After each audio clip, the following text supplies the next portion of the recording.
our comrade Ivan Ivanovich Privalov. In 1961, you were selected for the Shukovgrad Interonaut Exploration Program SSSR. Despite failing your basic physical and being caught cheating on your entrance exams, on the morning of the 12th of April 1962, you boarded a rocket drill containing the experimental device Little Orpheus, with the purpose of descending through the Earth's crust to discover the relative hollowness of the interior and its suitability for colonization. No, you've lost me, General. Did I do what? You and Little Orpheus were dropped into an extinct volcano to drill to the center of the Earth and find out if we could establish a city there. Note, if you will, that this date is over 3 years ago.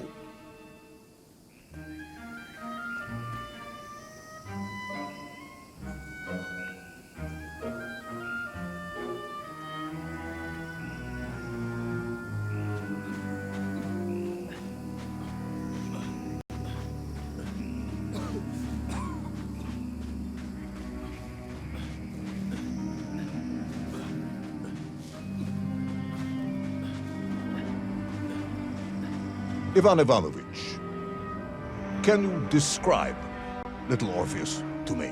Of course.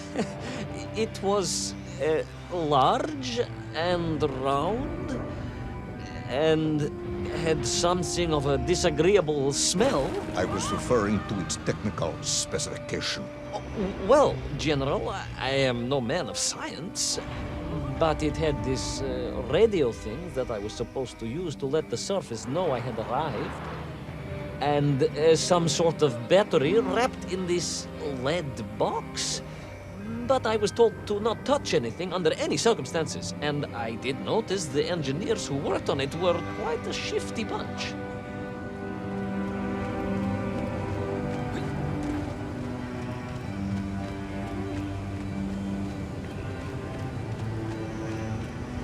The Little Orpheus device contained a radio inlet, a radio transmitter capable of sending a signal through miles of solid rock. In order to boost this, a powerful energy source was required. An atomic bomb, Comrade Privalov. An atomic bomb that you have lost somewhere below the Earth's crust. Ah, yes, that bomb. Of course, General. I can explain everything. But it is a long and somewhat complicated story. And let me assure you, this is not a case of milking chickens.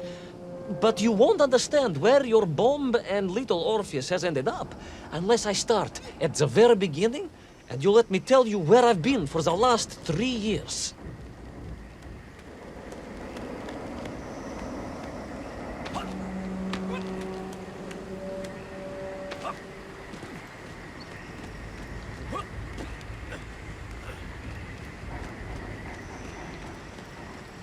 From the beginning, then. But this had better be good. Good, General. It's more than good. It's extraordinary. And it began like this.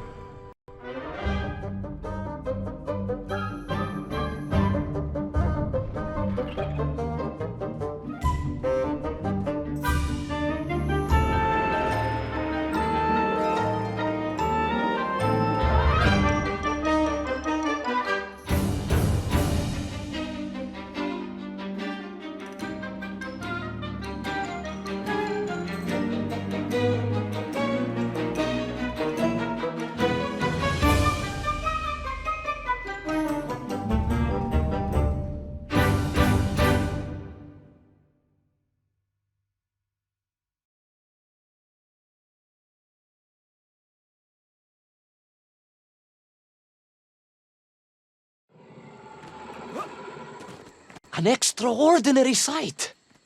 I realized this must be the fabled land of Plutonia, as documented by the brilliant scholar Obruchev.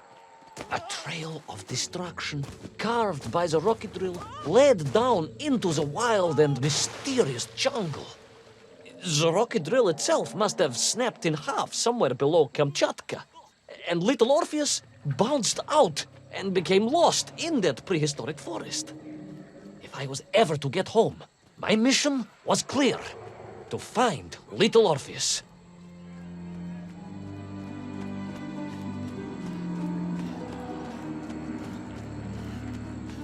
I steeled myself and plunged deeper into that prehistoric jungle where insects the size of dogs buzzed around. Dogs.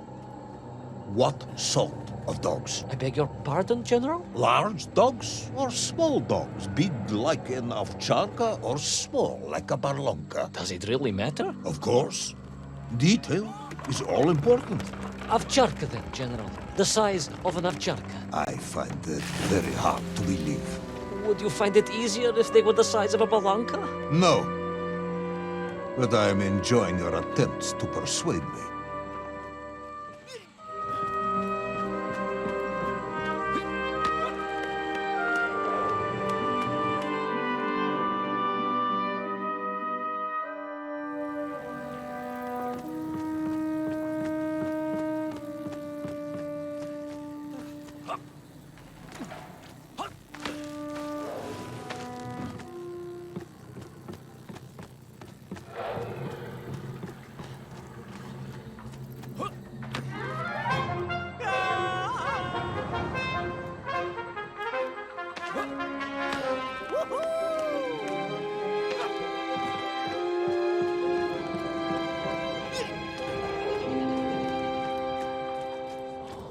Another part of the rocket drill. But still no sign of little Orpheus.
I could see huge beasts, larger and more ancient than any known to our modern times.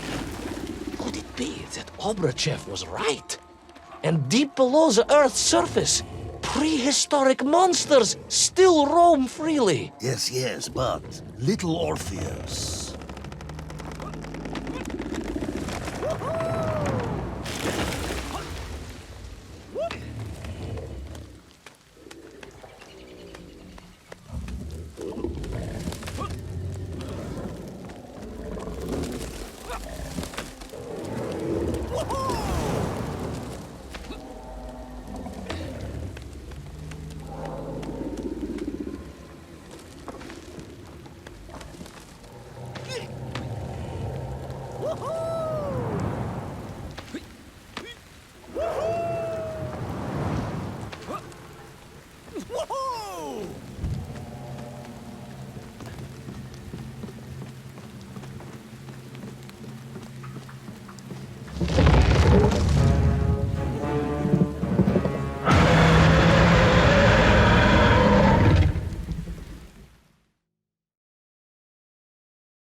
Terrible lizard intent on making a snack of me was none other than the most awful of the monsters, the Tyrannosaurus Rex. Oh, now you are an expert on dinosaurs. Oh, hardly an expert, General.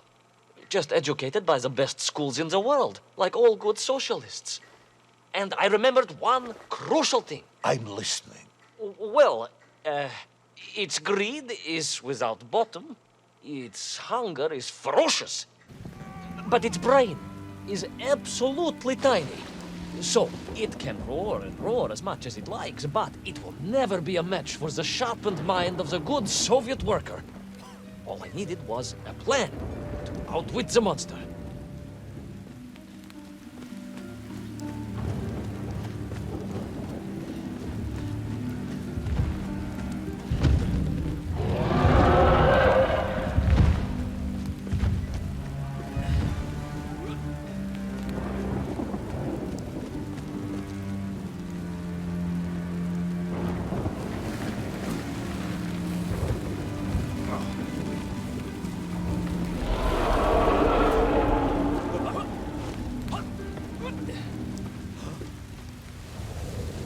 Imagine my shock and surprise to find in that clearing the last part of the rocket drill.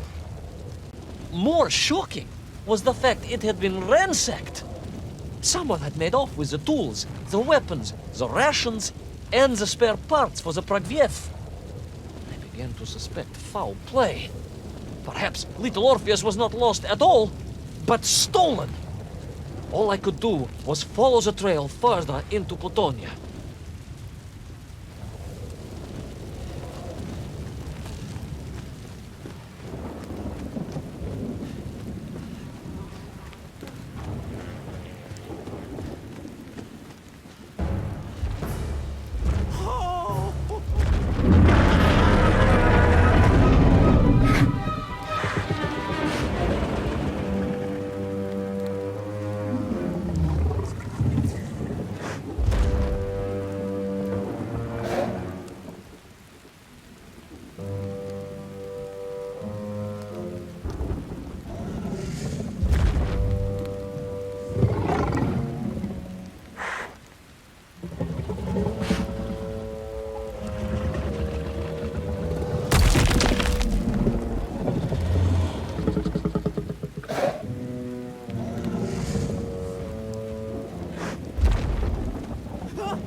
So we all agree this was the fabled land of Plutonia, do we?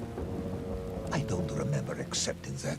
I will admit it might not have been Plutonia if you are prepared to accept the dinosaur.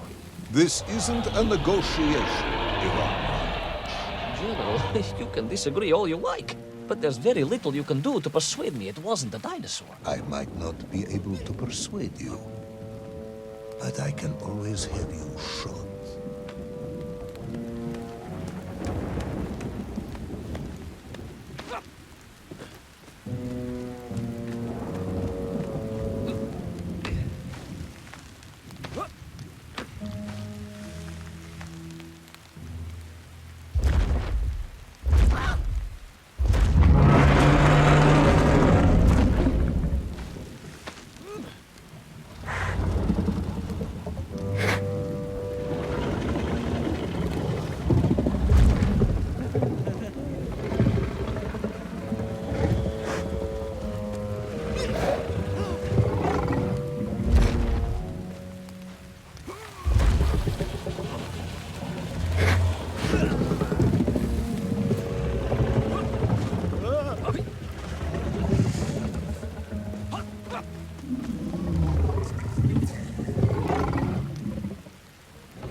You hid in an egg. Yes, General.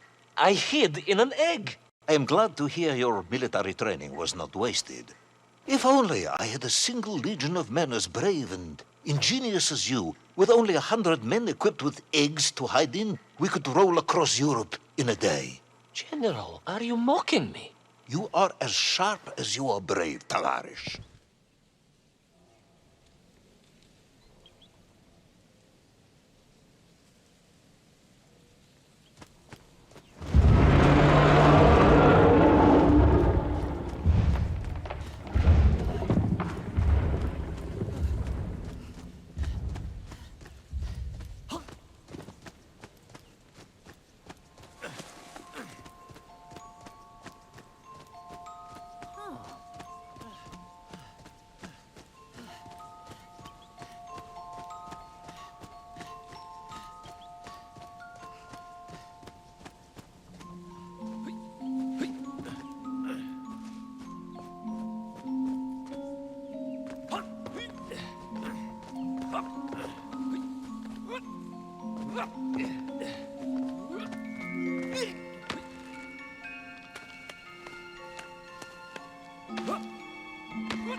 Couldn't believe it. I still struggle to believe it. A whole lost city, buried in that jungle deep below the crust of the earth. Who would have thought it was possible? Who indeed? It is, of course, a shame you didn't think to record the moment for posterity and help us all to get over our disbelief. But I did, General, I did! My training was excellent, and I immediately took out my комсомолец and began to document all I could.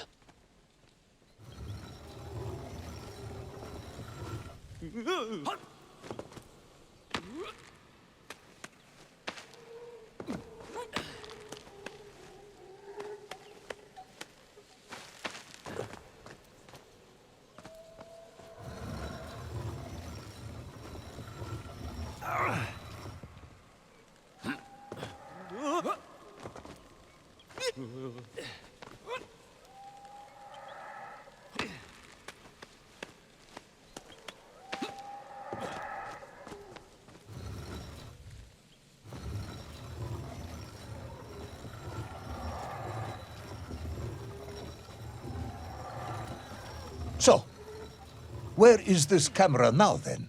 Ah, General, yes. What, of course, I meant to say was my training was excellent, and I immediately reached for my camera, only to realize it must have been torn from my utility belt in the crash and lost forever in that forgotten jungle.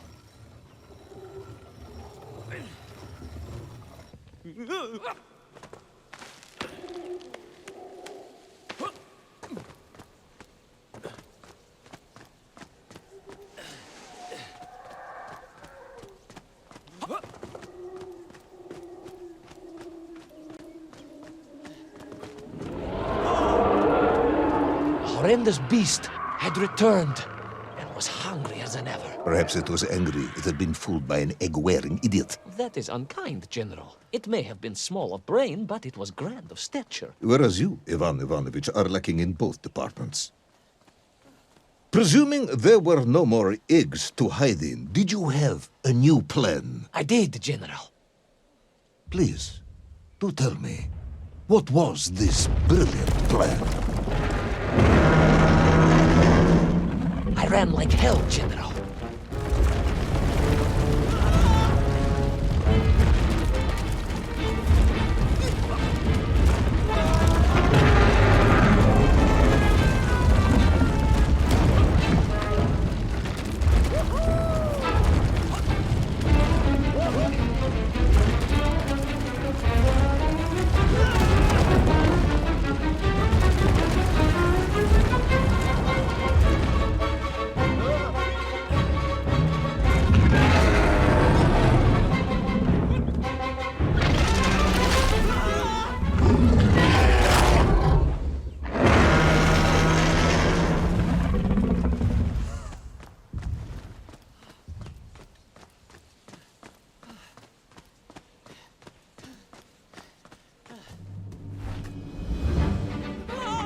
Will our intrepid yet doomed hero survive the jaws of the ferocious dinosaur? Will he meet his end miles underground as an aperitif for a ravenous raptor? What dark secrets could be buried in the lost city of Agatha? Will the general ever discover the location of his lost bomb? All of these questions and more will be answered in the next exciting episode of Little Orpheus!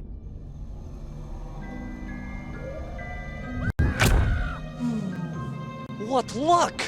What a miracle! One moment I was rushing into the fetid tonsils of that horrible monster. The next, I was plummeting downwards to the jungle floor beyond its reach. Afraid I would land on something soft. Perhaps your head. But nothing could have prepared me for what was about to unfold. An epic saga of pride, power, and revolution. A struggle for freedom the likes of which our world has never seen. And it happened like this.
Who were those strange, gentle monsters who towered above me? I could only guess they were the lost tribe of the Mengf, an earlier race of people. But why were they so fearful of those ancient gates that lay just beyond their village? And why did they seem to recognize me? Why?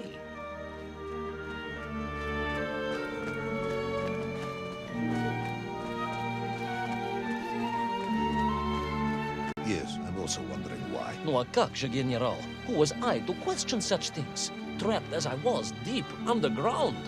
I was more curious, I must admit, about the location of little Orpheus.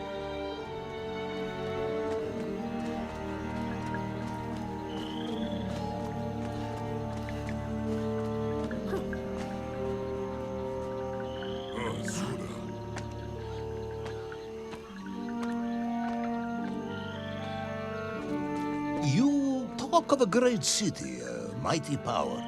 Yet your nymph squatted like savages in huts at its boundary. They did. And the answer to that mystery lay beyond my grasp at that point. Because it was a wonder, it truly was.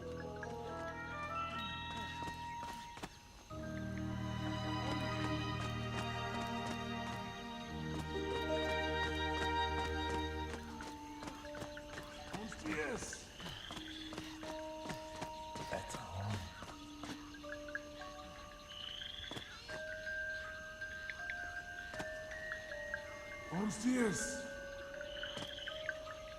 Orpheus!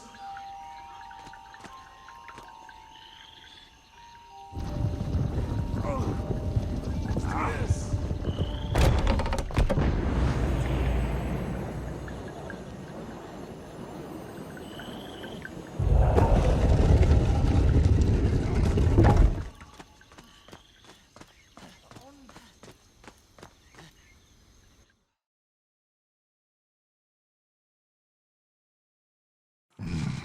The lost city of Agartha. I hope I may one day see it myself. Oh, General, if only you could. Unfortunately, as I shall explain, should you seek Agartha now, you wouldn't find it. It has been utterly destroyed.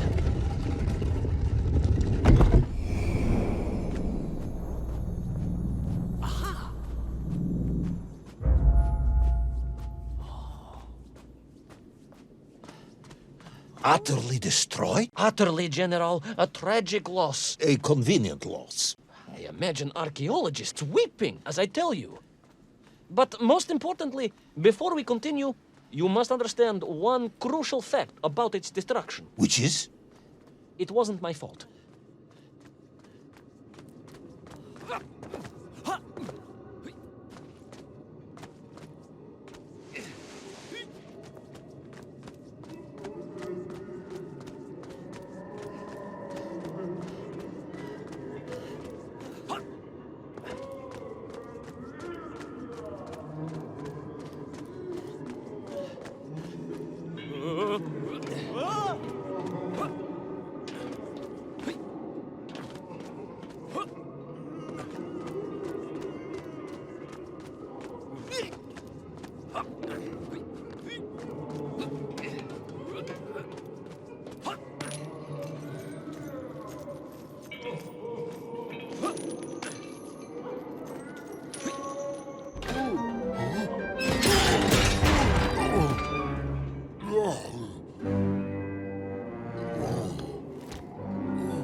Those poor, unfortunate Mengf, trapped and kidnapped and dragged away, only to return as vicious foot soldiers to some unknown tyrant.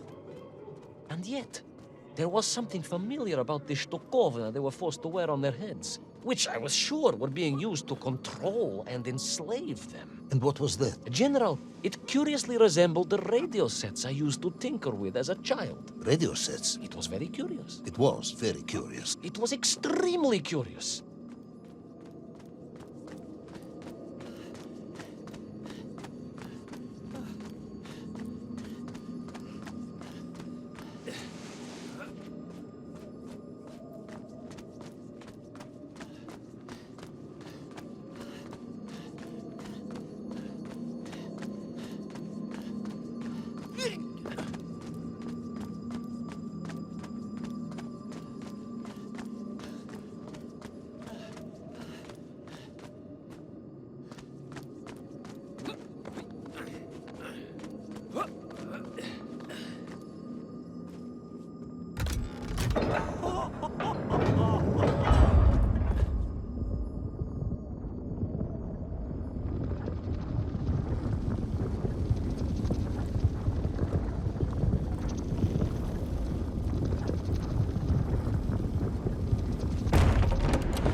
An ancient technological metropolis, powered by a glowing resin, carved from the very earth? A glowing resin carved from the very earth.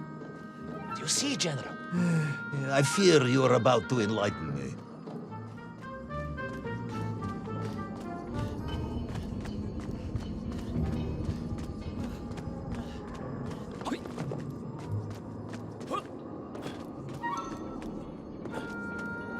Little Orpheus must have been drained by the impact, but whoever had stolen it and brought it here was no doubt planning to use the agarthan resin to charge up the atomic bomb, restoring the device to its full potential.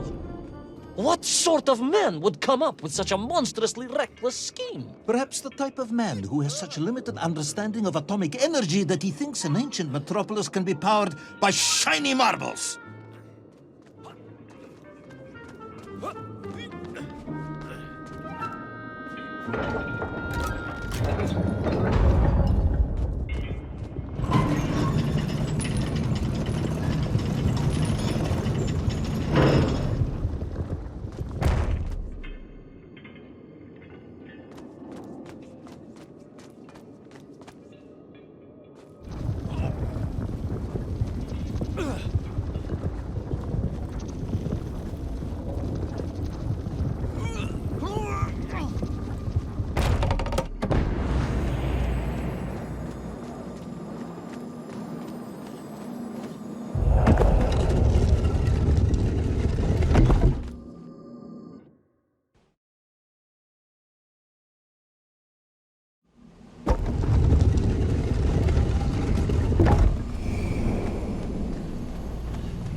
I am curious, Ivan Ivanovich.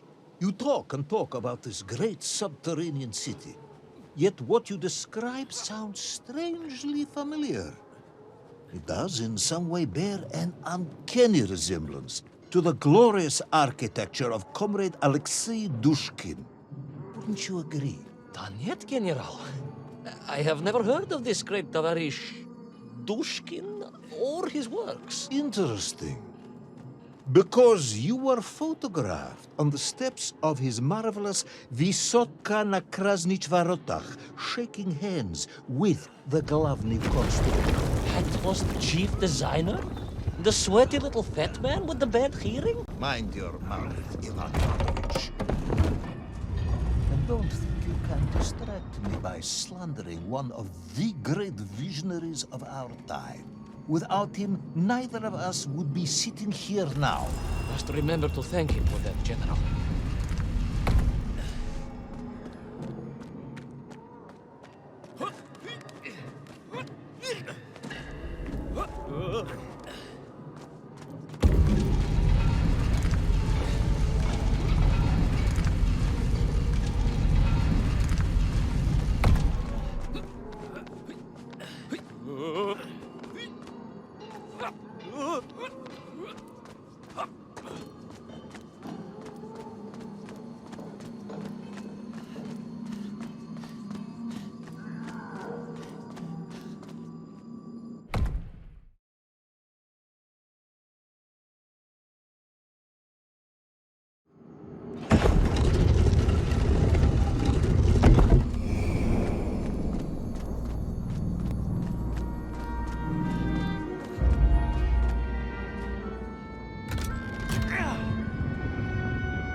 Those enslaved mink were trying to stop me. I was sure of that now. I find myself sympathizing with them, I must admit. No, General, then I have failed to win you over. Uh-huh. A point of agreement at last.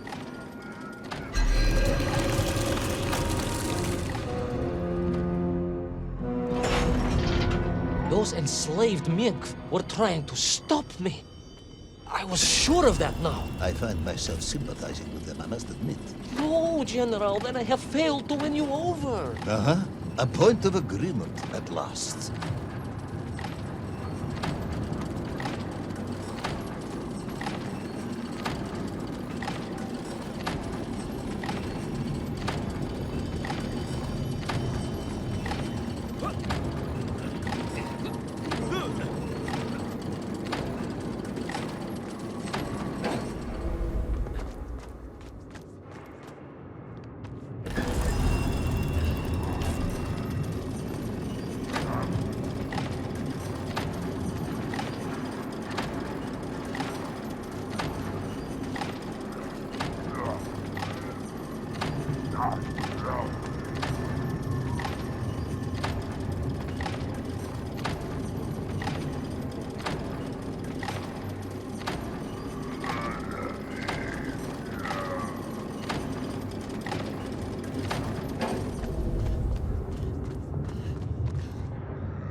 those enslaved Mink were trying to stop me.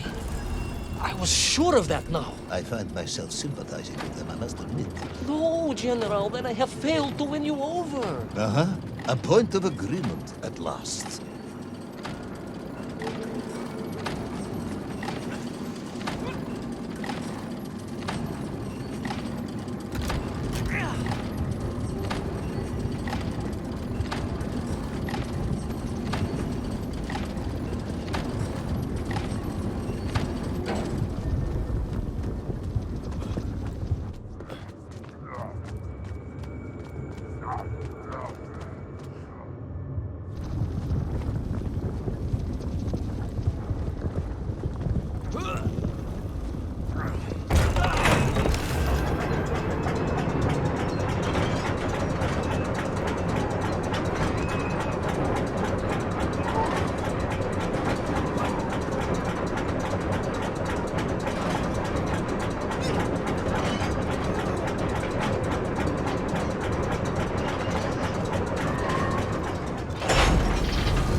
Ask again, General.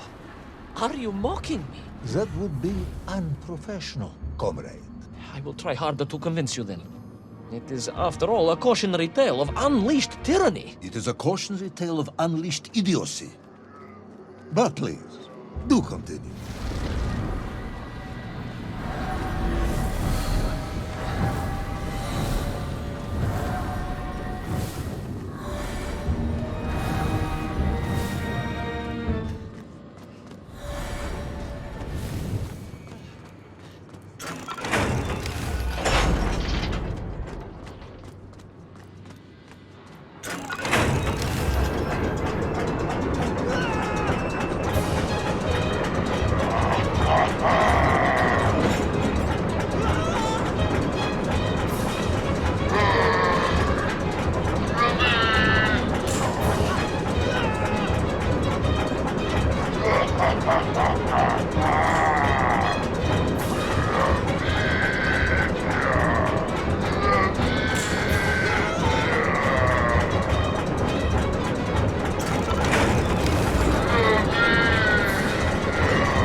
Stepped from the cable car onto a plateau at the center of the city, where a palace, a vast acropolis, stood. I was reminded of Chelyabinsk-40. May I ask how you know of Chelyabinsk-40? My Aunt Masha was a traveling tinker who married a beef investigator from Zlatoust. She told me of a secret but wonderful city in the west. An edifice of sheer power, humbly serving the will and needs of the people. Yes, unfortunately, that story didn't end so well. No. That's what Auntie Marcia told me. And perhaps that is why I was also reminded of it. Because the moment I touched the floor in that place, I could tell something was very, very wrong.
Began to shake, alarmingly, and the whole city felt as if it was shuddering.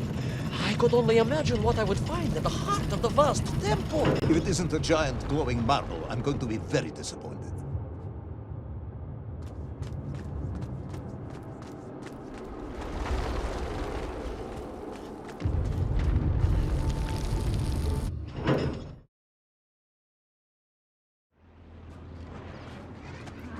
A huge resin sphere that overshadowed all of the others. I caught glimpses through the twisted architecture. And it was then I saw him. Him? The thief, the enslaver, the tyrant, sucking the power from this wondrous city as he drained the very lifeblood of the ancient civilization and drew it into the atomic embrace of little Orpheus. With a song in my heart, I raced onwards to stop him.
Drained of its power, the magical heart of the city cracked, and it sent shockwaves through the world around me. A true monster, General, willing to bring down the mountain itself upon Agartha and bury it forever in his ruthless scheme. I could not save that wondrous place, General, to my shame and regret. But I resolved myself to avenge the men, to recapture little Orpheus, and to bring that tyrant to justice.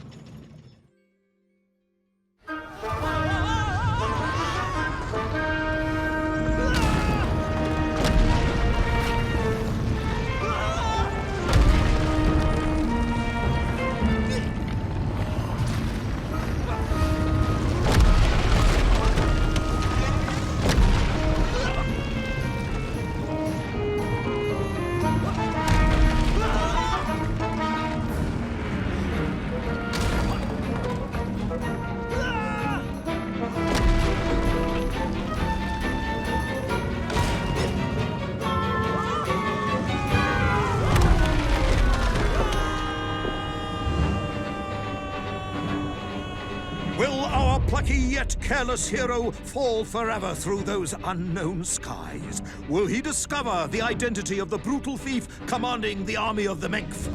What chance does he have of ever returning to his beloved homeland? How long can the general's patience last?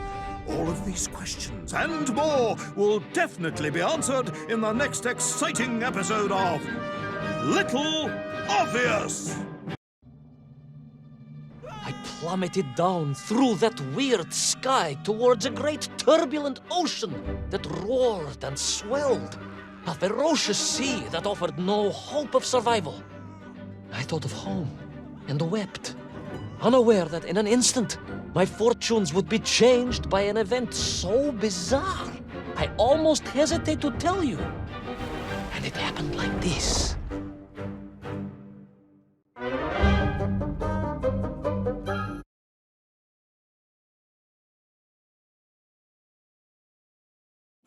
A giant whale? It was huge, General. You were swallowed by a giant whale. Yes, General. You look remarkably well for a man who was swallowed by a whale. I am blessed with a strong constitution, General.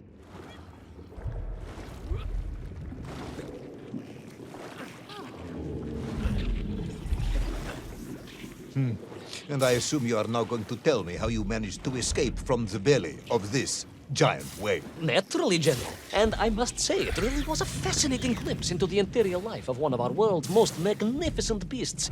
I consider myself a wiser man after this experience.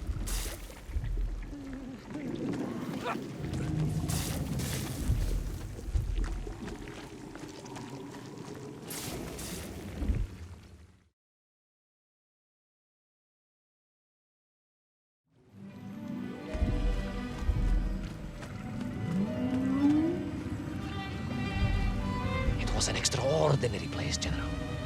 I could perhaps deliver a lecture on the subject to Moscow University's Zoological Society, if you like.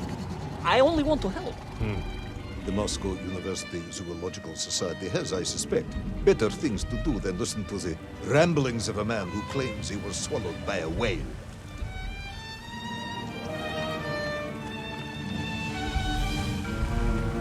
That is a shame, General. People can be so closed-minded. I, on the other hand, have little choice but to hear you out. For your own sake, Ivan Ivanovich, I must urge you to be brief. Absolutely, General. I will tell you directly of my miraculous escape from the belly of the whale. You simply won't believe what happened next. That is becoming a dangerously overused phrase, comrade.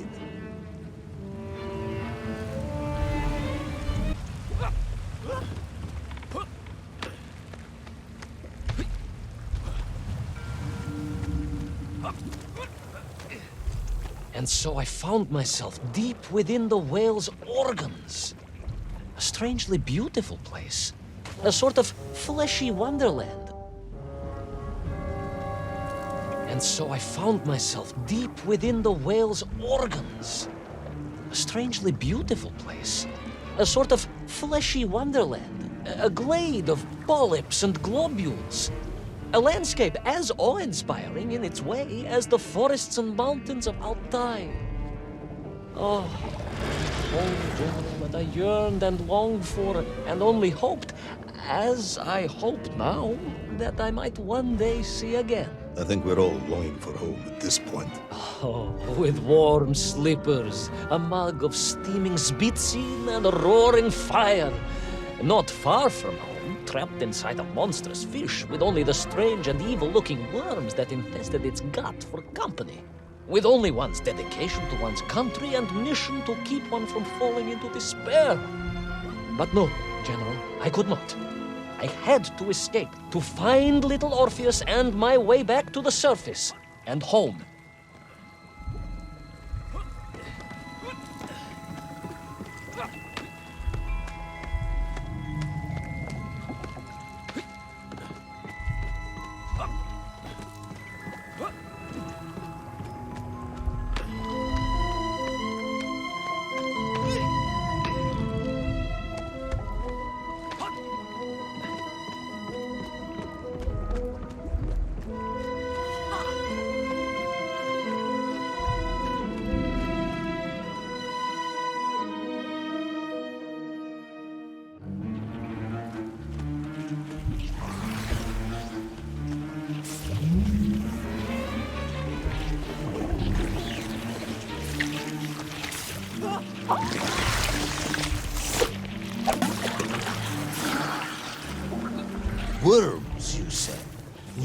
inside the whale? Oh, the horrid things, those worms, General.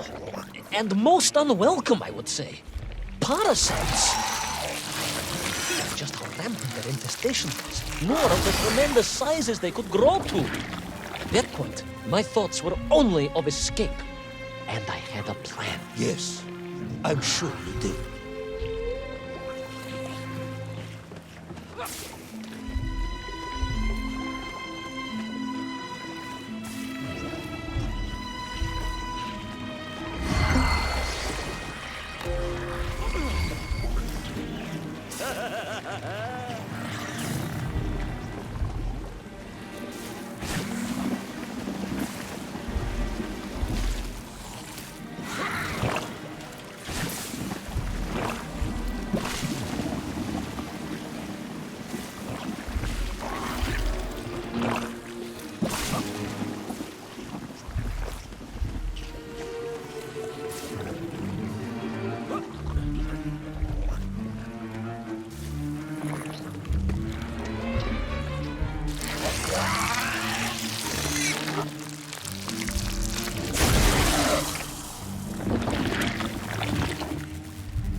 Worms, they made your Nivirayatni whale sick. Wherever they attached themselves, the flesh began to turn grey and die. It was a truly distressing sight. And I resolved myself to assist the whale by removing the leeches wherever I could find them during my escape.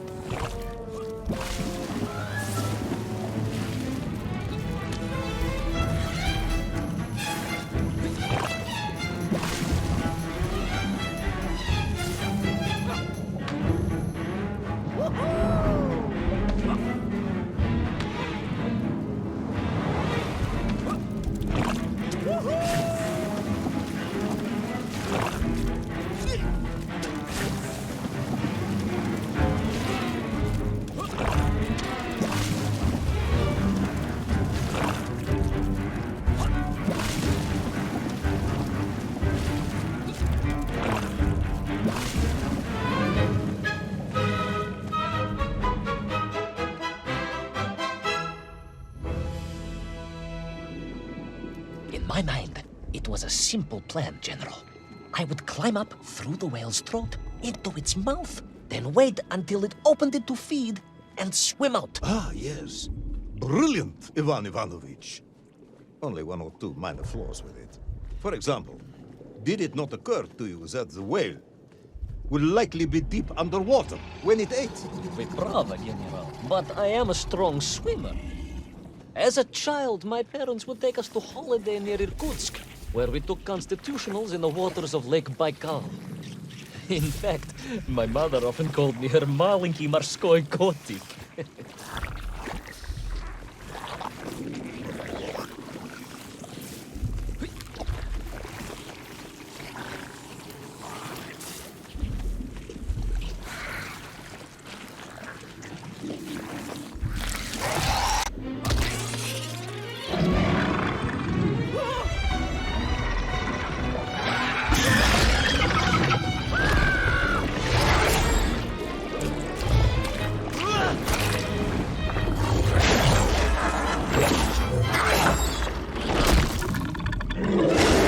A giant worm for a giant whale, huh? At the risk of repeating myself, it was huge, General. The Moscow University Zoological Society may be interested after all.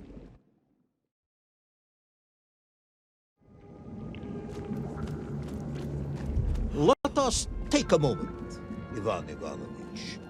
Your ridiculous plan to escape through the mouth of the whale failing, you would now have me believe you had embarked on some misguided crusade to free it of the worm infestation. To what end, exactly? When one suffers, we all suffer, General.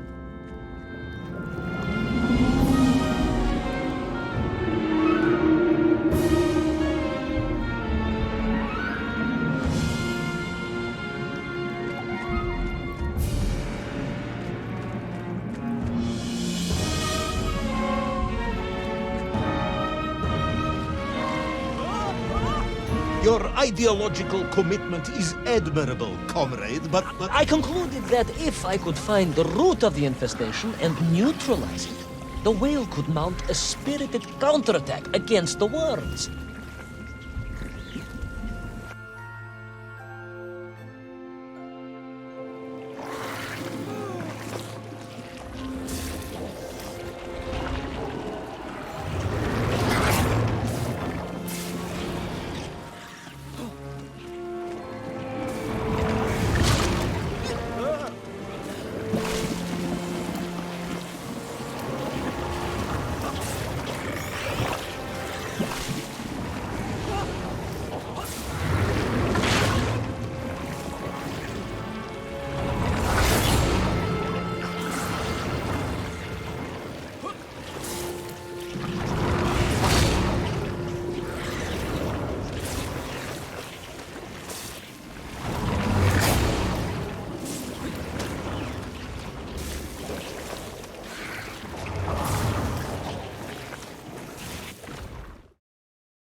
And then, victorious, the whale would surface to expel the remaining poisonous muck and slime from its body. And at that point, I could escape through the nearest convenient orifice. In this case, most likely the blowhole. That is the most revolting thing I've ever heard. General, we are Russians. We have withstood the sheer force of nature and history and emerged triumphant. An expedition through the nasal sphincter of a gargantuan whale is nothing to us.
I suppose you would have me believe that the whale was grateful to you.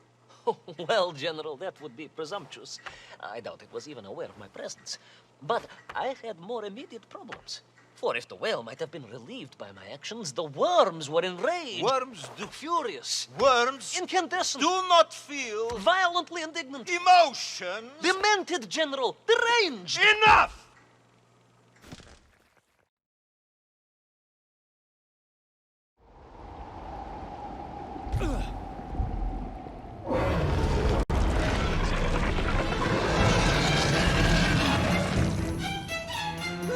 Where is little Orpheus? Where is my bomb? Unless you are trying to tell me the whale swooped that as well. No, it did not, General. That would be absurd. No, Ivan Ivановich, you are absurd. Your story is absurd. This whole ridiculous fairy tale is absurd.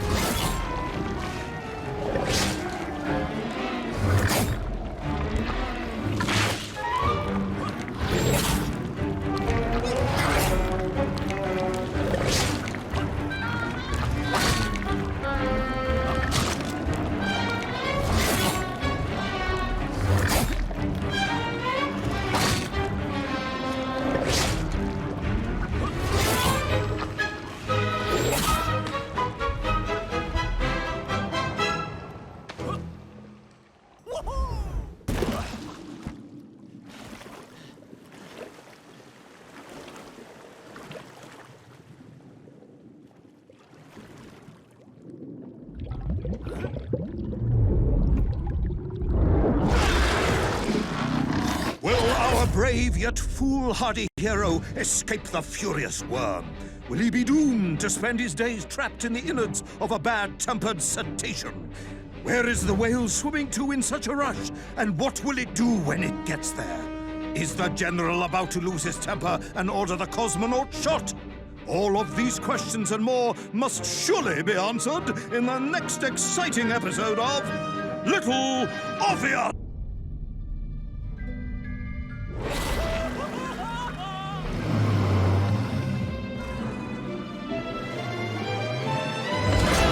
Flew from the whale's blowhole like a supersonic jet.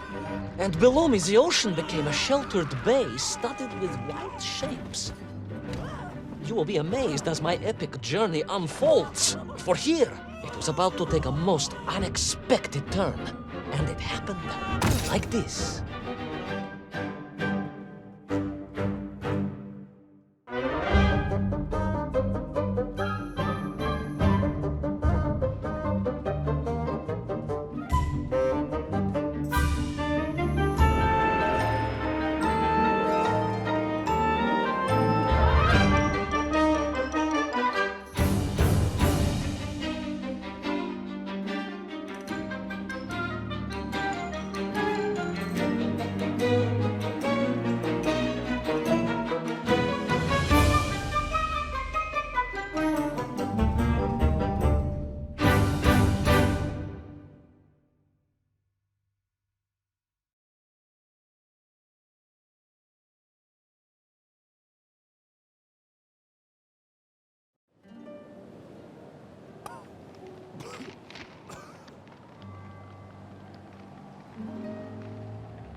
It was a beautiful but deadly wasteland. Freezing cold, brutally chilling. Enough to kill a man in hours. Yet here you are. Indeed, General. An impoverished childhood playing in the streets of Omsk during those bitter winters had made me hardy. I thought you said you grew up in Altai. Ah, General, the life of a poor toy maker's family. We had to move from place to place just to find work.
Sonikov land, eh?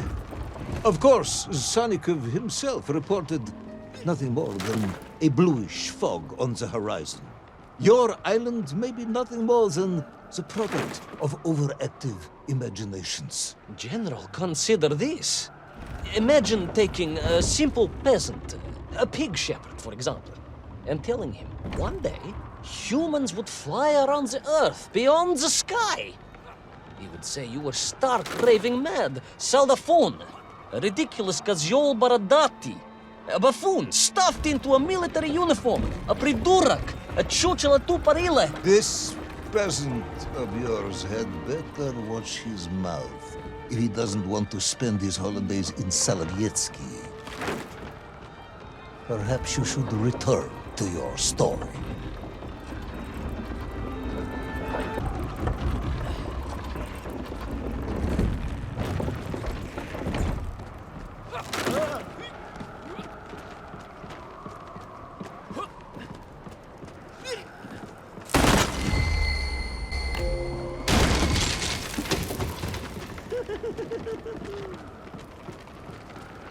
There in the cliff, I could not believe it. A hairy elephant, trapped and frozen in the ice. A mammoth? No, General, a hairy elephant. Who would think such a thing could be?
I trudged onwards through the blizzard, one foot grimly in front of the other, blinded by the snow, my nose becoming quite blue. My thoughts of home crushed under the weight of the plummeting temperature. I am bored, Ivan Ivanovich, and sick to my teeth of listening to this rubbish. Let us speak plainly now. You will tell me where my bomb is, or I will have you shot. I am just getting to that, General. Shot! Comrade Primal! shot with real bullets, fired from a real gun, not some ludicrous Bultavia about lost cities and dinosaurs and Yankee and mammoths. It was a hairy elephant. No! I will not tolerate any more! Where is the bomb, Ivan Ivanovich? Where is little Orpheus? It was right there. What? It was there. At least I realized it must be. Where? There? On Sonicov land? Yes, General. Because as the storm began to clear, I realized with a strange excitement and trepidation that I was not alone on Sonicov land.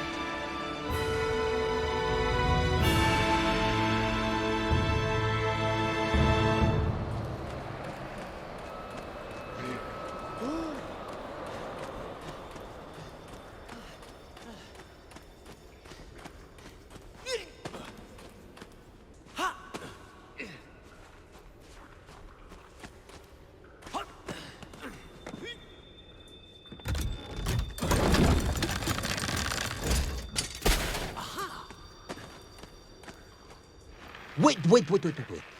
Go back. You say these lifeboats came from Zarya? A Russian ship? Zarya returned home, but not with all of her crew.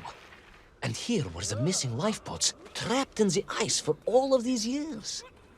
And it could only mean one thing. That you are continuing to hang lapsha on my ears.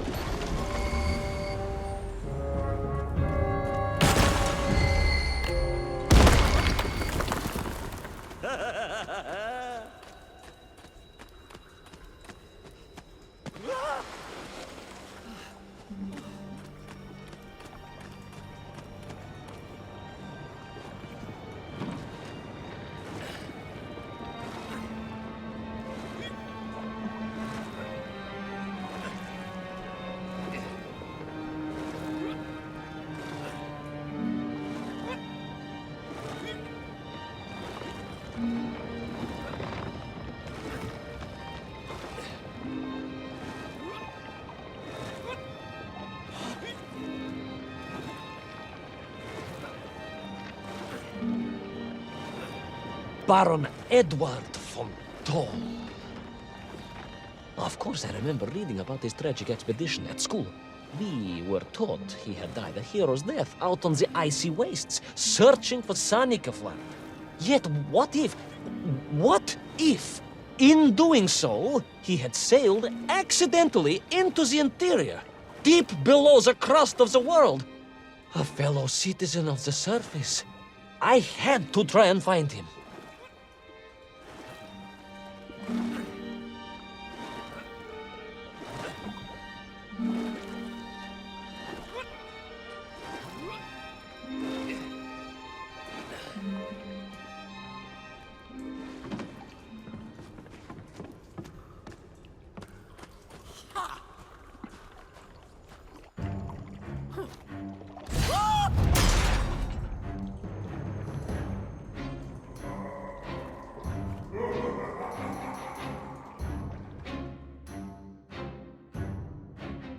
A dead explorer stole my boat. Not dead, General, but quite insane.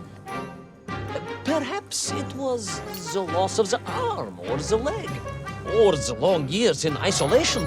But Toll was clearly mad. You should have got along perfectly then. How I wish we had. But no, General. Whatever Toll's intention with little Orpheus was, I had no time to consider it. I was in mortal peril once more.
So, you believe that Tol had somehow enslaved the Menkiv and bent them to his will? I do, General. It was obvious. Why else would they serve him? And how else could they be so different from their free comrades? These odd helmets they wore, it was the science of our times. No doubt about it. Although fused with some strange crystal technology I could not recognize. To be honest with you, it didn't seem appropriate to stop and ask them.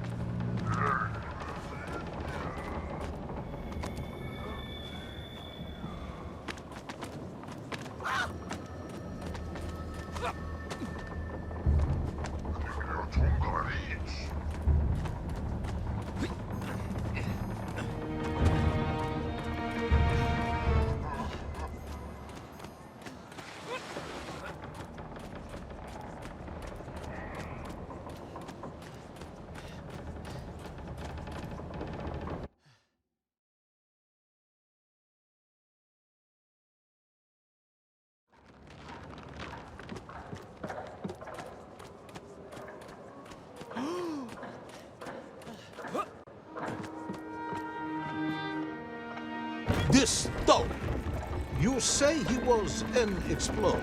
Yes, General, he was.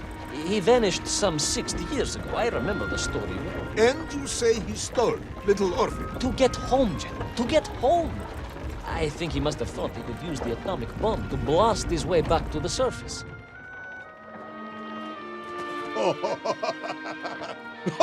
Brilliant, Ivan Ivановich! And you expect me to believe that a 100-year-old madman not only survived below the Earth's crust, but enslaved his Menkiv, explored the lost worlds, and discovered the secrets of atomic power, all by himself? A Tsarist general! An imperialist! No doubt harking back to the terrible days before the Great Revolution. And Estonian! Estonia? Estonian, General! They are a wily people.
Slave mines stretched away into the distance, and I sometimes wondered if I would ever find my way out.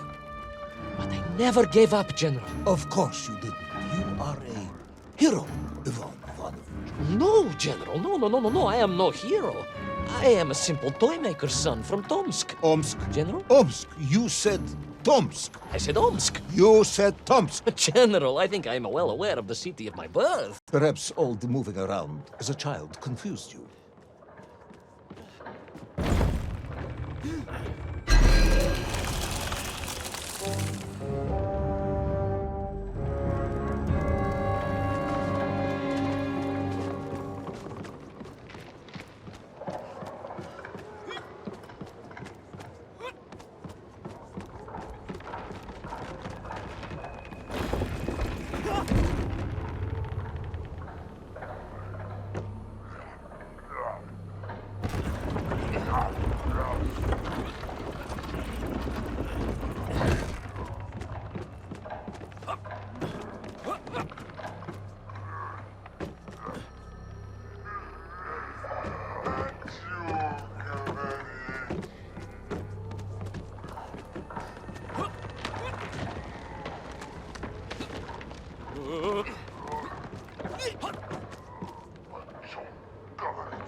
On we flew across the deserted, frozen plateau.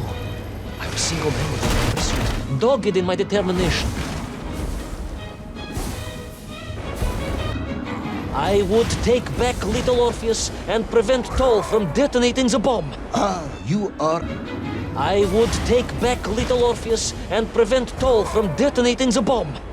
You are as humble as ever, tоварищ. Well, General, you are a great military leader, a great strategist, whereas I am simple son of a watch toy maker, and driven by patriotic fever with no regard for my own safety. I rushed blindly on.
Will our courageous yet unfortunate hero drown in the depths of an inhospitable frozen sea? Will he thaw out in time to prevent Toll from detonating the bomb? Will the general holiday in Omsk next year? Or Tomsk? Or perhaps both? What exactly is the difference between a mammoth and a hairy elephant? All of these questions and more should almost certainly be answered in the next exciting episode of Little Orpheus! I thought I was doomed. But a miraculous thing happened, General. I could breathe. It must have been the helmet that was jammed onto my head. It was a strange and remarkable thing. Some might almost say beyond belief. A narrow-minded fool may indeed, General. But of course, you are no Durak. But even as I sank towards the floor of that lost ocean, my journey was about to take me to darker, stranger territory than ever before. And it happened like this.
Let me see if I have this correctly. After narrowly failing to apprehend the mad missing explorer Toll and recapture my atomic bomb in your giant snowball, you fell through thin ice and sank to the bottom of a subterranean ocean, discovering along the way that the mind control helmet you had accidentally wedged onto your head enabled you to breathe underwater and resume your pursuit across the seabed. General, you seem perplexed. Perplexed? Perplexed is that the keys to my house are not where I left them. Perplexed is the fact my dog will not eat cheese like other dogs. No, Ivan Ivановich, I am not perplexed.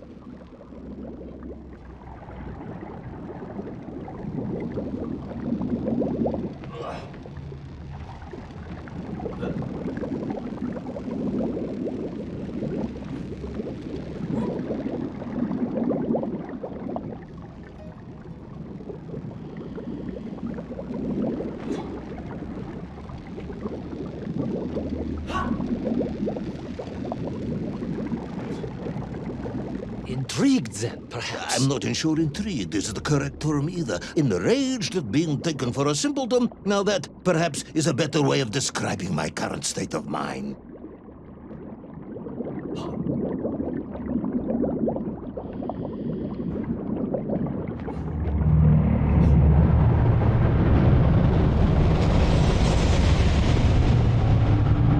That is unfortunate, General. Once again, Comrade Privalov, I must correct you.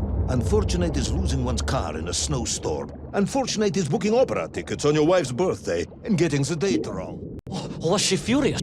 That is not the issue! Furious. However, now that is a good word. I could speak with your wife. Would that help? I could always have a word with her if you like. I could always have you shot. You could, but I suspect she would appreciate the gesture less.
A vast monster of the sea. A giant, humongous, many-armed electrical destroyer of ships and cities. Electrical?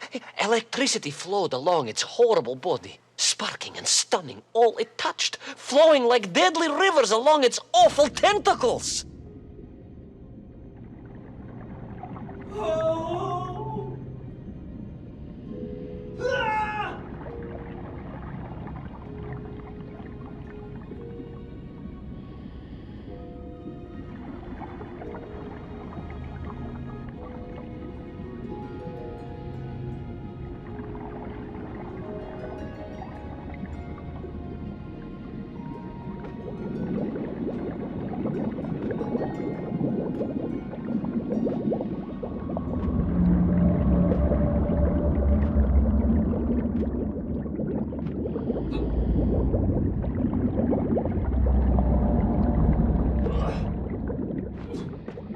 A sobering discovery.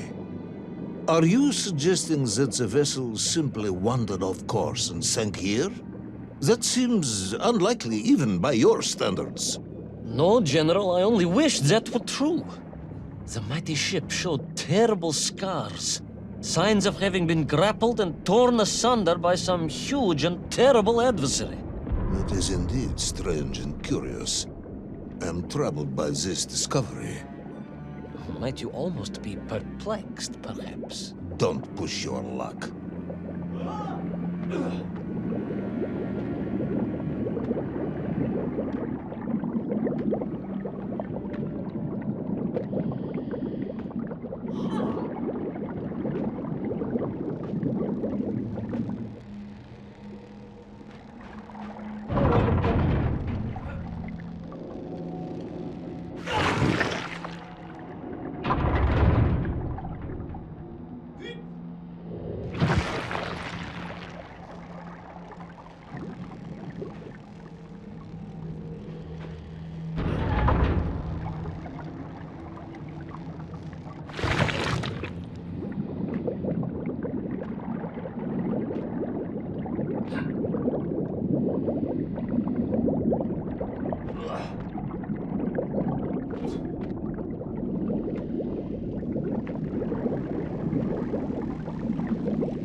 I was stationed at Sydney Ostrov some years ago.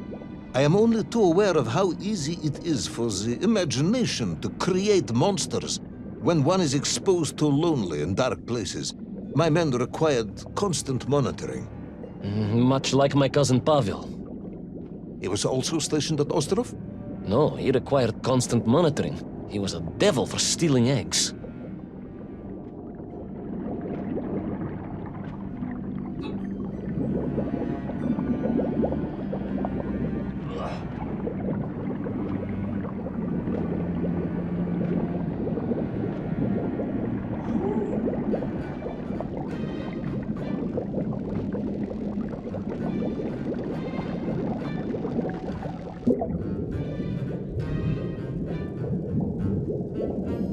I was referring to the fear that something is lurking in the darkness. Something strange, brutish, and ill-intentioned. Again, that sounds much like my cousin Pavel.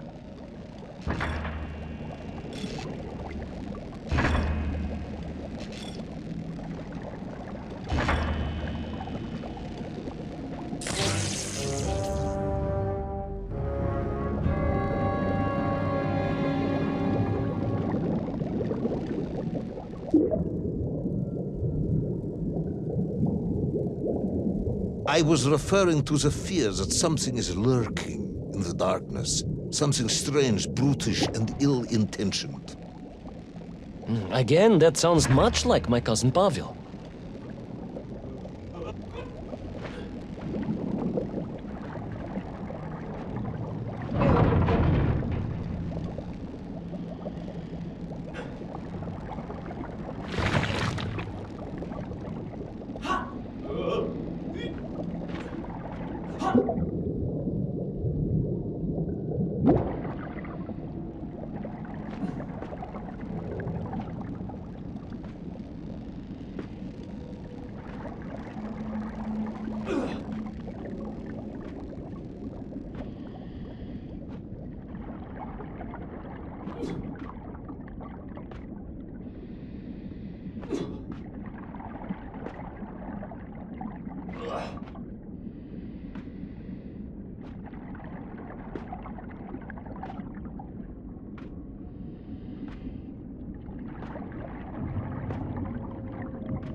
Hunted. There was no doubt about it, and escape was all I could think about. Naturally.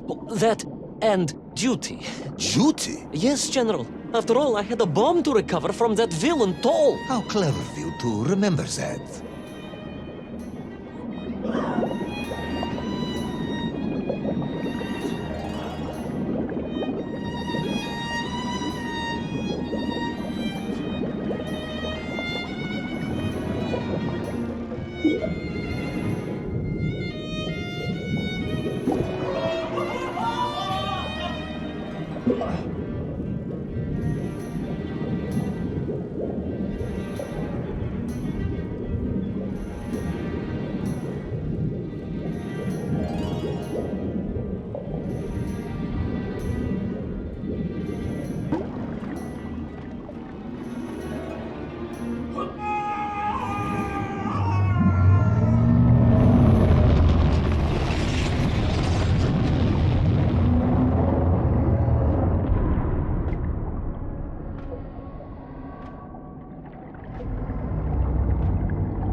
But first, there was the issue of escape. Escape from a dreadful, grasping creature that consumed all it could reach, dragging anything that wandered within its clutches to a miserable doom. A hoarder of useless trophies and stolen goods. Once again, tоварищ, I suspect you are pursuing a somewhat tortuous metaphor for capitalism, in the misguided hope of appealing to my political ideals.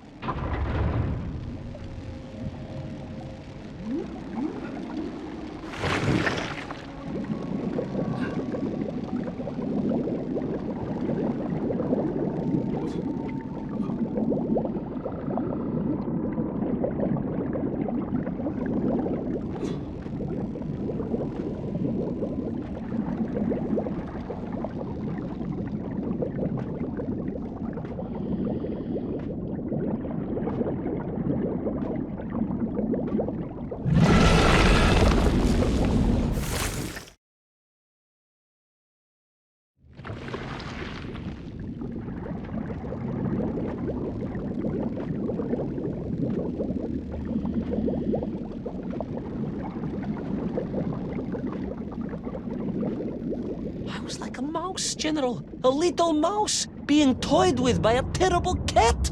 Rather a wet mouse.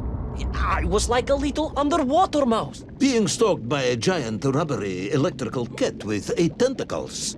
Exactly, General. Good, I'm glad we cleared that up. You may continue.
Submarines.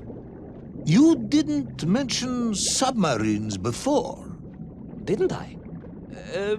Why? No, наверное, General. Of course, submarines. Millions of them. Well, several, at least.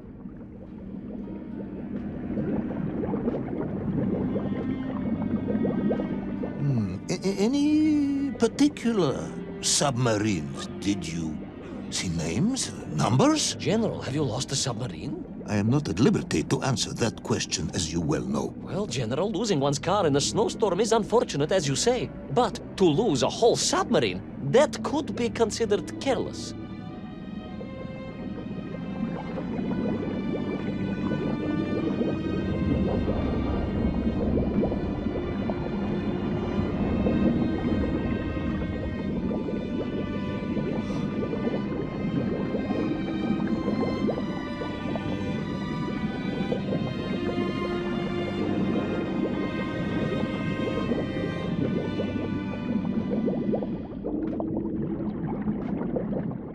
And you are certain it was M256? Well, that was painted on the hull, so I can only assume so. I think I know where this dismal story is going next. You somehow miraculously brought the remaining closed cycle engine online, flooded the torpedo tubes, dispatched the Kraken with one shot, and triumphantly surfaced. No, General, that is not what happened at all. I did indeed make my way to the torpedo tubes, but for a very different purpose. After all, history has taught us that atomic power is not to be toyed with. Much like tired, impatient generals, perhaps. particularly the perplexed ones. Indeed, General. Or like dogs that will eat no cheese.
Will our determined yet disorientated hero end his days as socialist sushi? Will his daring exploits be cut tragically short by vengeful calamari? Will the general's wife ever forgive him for missing Ruslan and Lyudmila? And just how many eggs did Pavel steal, and where did he keep them? All of these questions and more may or may not be answered in the next exciting episode of Little Orpheus! I was alive, General. Somehow, miraculously, I was alive. Some twist of fate, some hand of destiny, but I was alive. Strange as this new world was, I knew Toll must have come this way, and it was my task to find him. And it happened like this.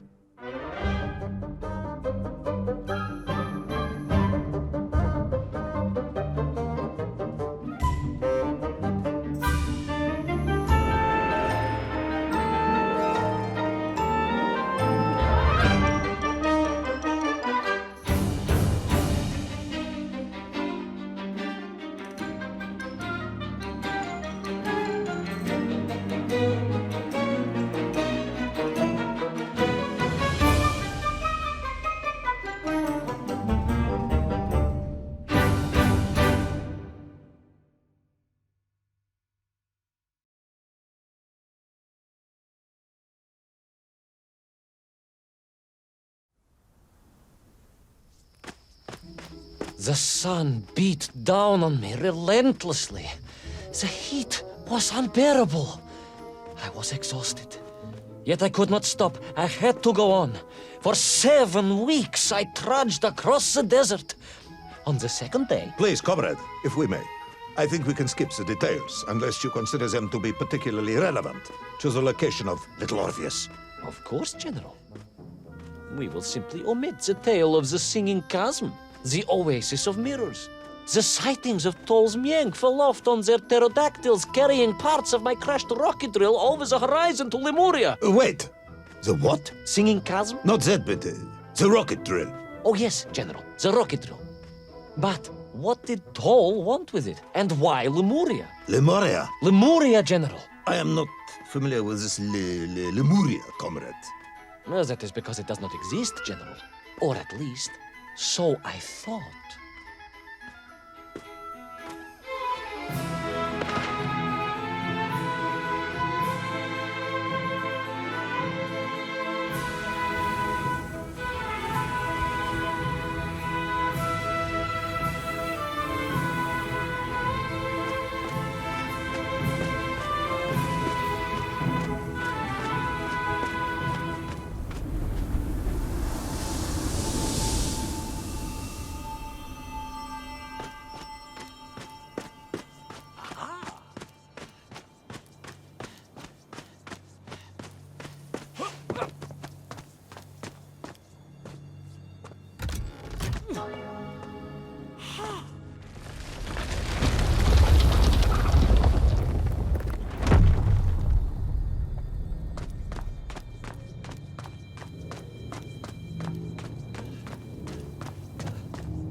Strange crystals seem to exert an extraordinary hold over the stone blocks and arches. When they hummed, the whole city remade itself. Where they were missing, clearly looted by some villainous thief, the city was fallen to ruin. It was like a vast musical instrument, vandalized, and yet still attempting to toot.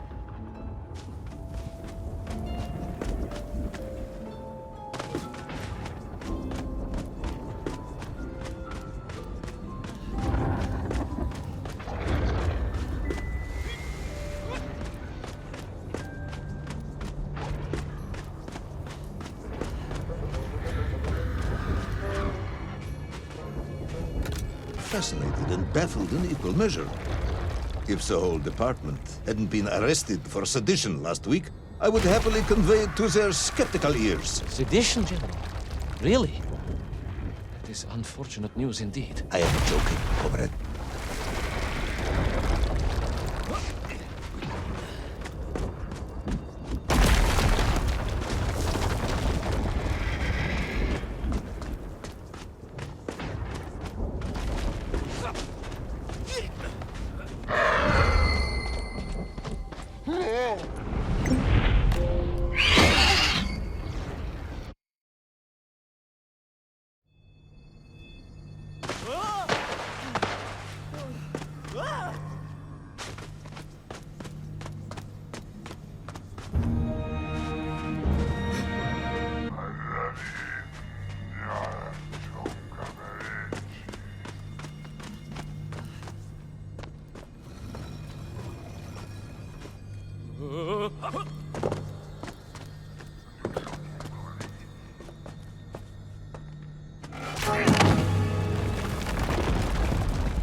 Oh yes, the Mank for here, all right. Which meant whatever dastardly scheme Toll had, it was to be enacted on these burning sands. What you need to know first is this. I have told you already how parts of the devices the enslaved Mienk were forced to wear came from the surface. Radio parts and so on, yes, from what you have told me. Assuming there were plenty of lost ships in the ocean as you claim, for Toll to have dredged up what he needed to assemble them. Aha, good. You are one step ahead of me, General. I said assuming. Of course, assuming. Now, as I gazed in awe at the buildings rising and falling around me, I realized that the other major component of those mind-controlling helmets was crystal. Toll had raided Lemuria for them. He knew the city. He knew the crystals could amplify vibrations and waves, and was using them to boost the signal of the radio parts to exert his control over the nymph. Which meant...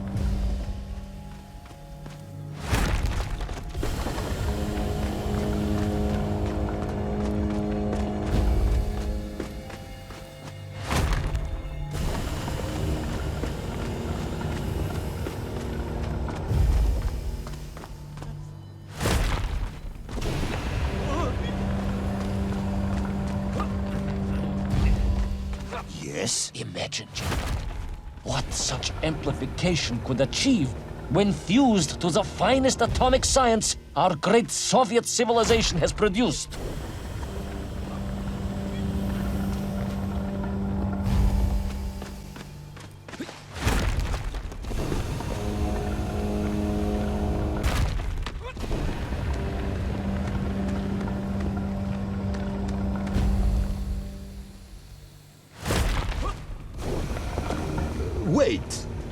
do not understand. You said Tull was planning on using the bomb to shatter the Earth's crust to return to the surface. A tragic mistake, General. I had not recognized the extent of his mad ambitions. You mean to imply Tull would have attempted to enslave the Russian people? Pah! The will of the Soviet citizen is mighty and strong. To you, perhaps, as a trained warrior. But consider, perhaps instead, a humble son of a toy maker from Tomsk. Ah, yes. Perhaps we have our share of simpletons, after all.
The vast pictograms told of a history of wonders.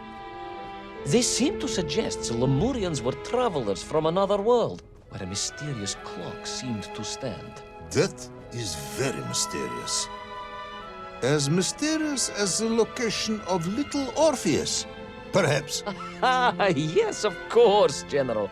I am just getting to that.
As I bravely explored that ancient city, a question was gnawing at my mind.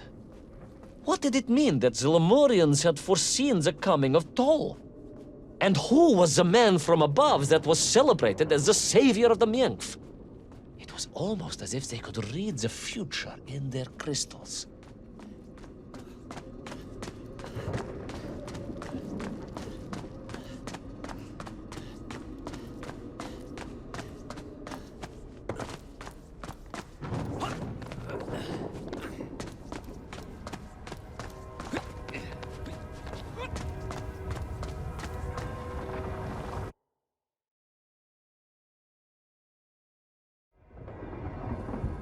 The bells of Lemuria tolled and tolled, a roaring symphony, a crescendo of peals that set the city dancing, each note causing the crystals to shimmer and cascade with light.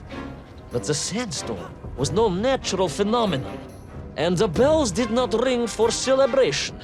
Something was very wrong here. Aside from the pterodactyls and the Menkf and the dancing stones and the ancient magical prophecies and the crystals and now the giant bells, you mean? If you don't want me to continue, General, then I can easily just quietly go home. Don't think Chepucho will get you out of this one, comrade.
Through those magical structures, a righteous fire in my heart.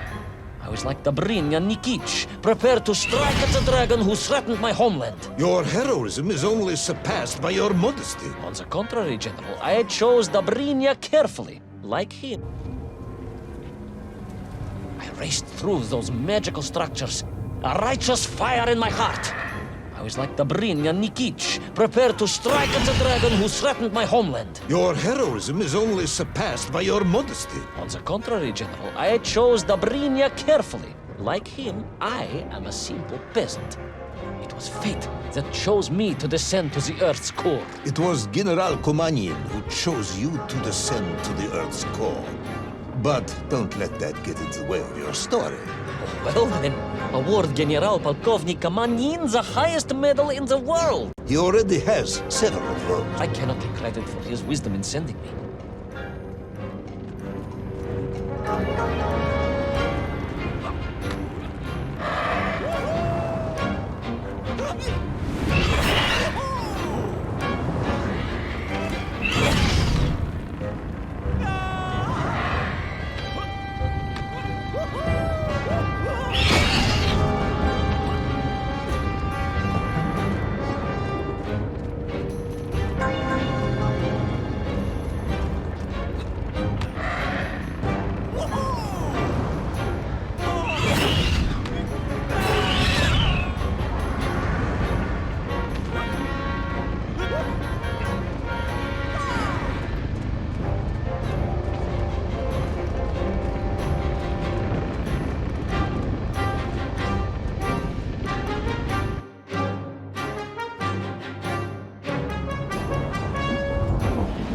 once a rocket drill ship, built to burrow into the Earth, was now a mighty vessel, repurposed to blast off into the skies.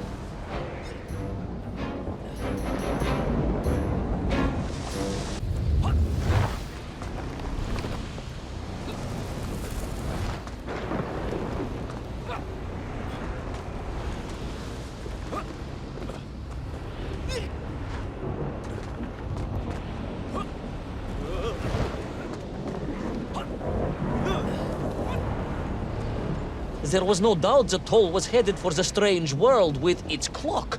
Although to what end, I was yet to understand. But there was no time to consider. No time for questions.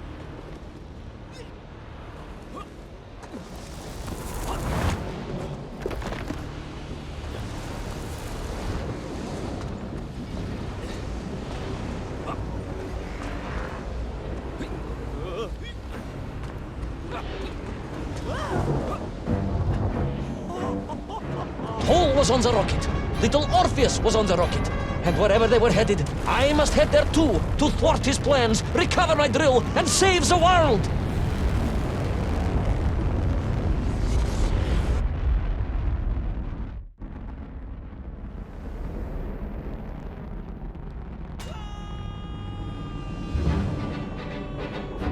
Will our enthusiastic yet disorientated hero be burnt to a cinder by the rocket's engines?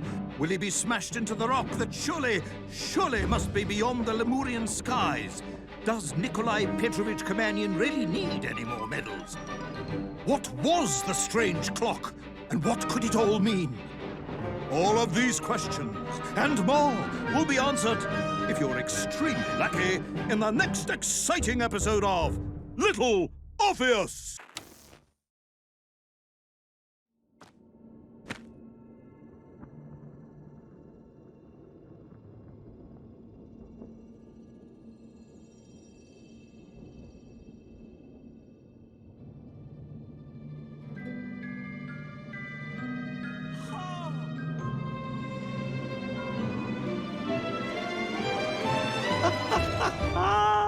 Laika! Are you stark raving mad? It was Laika! I am sure of it! That spirited little dog saved me! Laika saved you in her little space machine. I believe the correct term is capsule, General. Don't push your luck any further, Ivan Ivanovich. I fear it might snap. Oh, my apologies, General. In my excitement to explain what I discovered on the far side of the Metagalacticus Interiores, I got carried away. And it happened like this.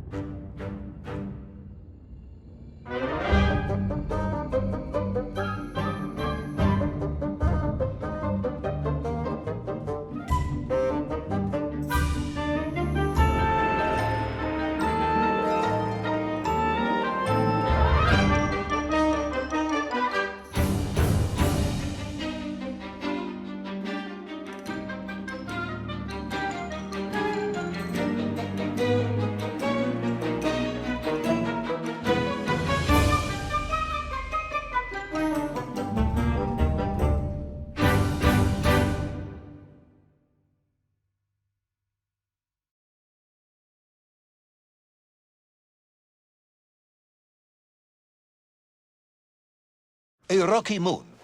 It's the center of the Earth. The source of all creation, General. A place where time flowed like rivers, and boulders of raw matter rained like comets upon the cratered rock. Another miraculous escape from death. Another happy accident. It was no accident, General. Laika took me there entirely deliberately. I'm sure of that. She continues to be a heroine and a savior and protector of our great nation.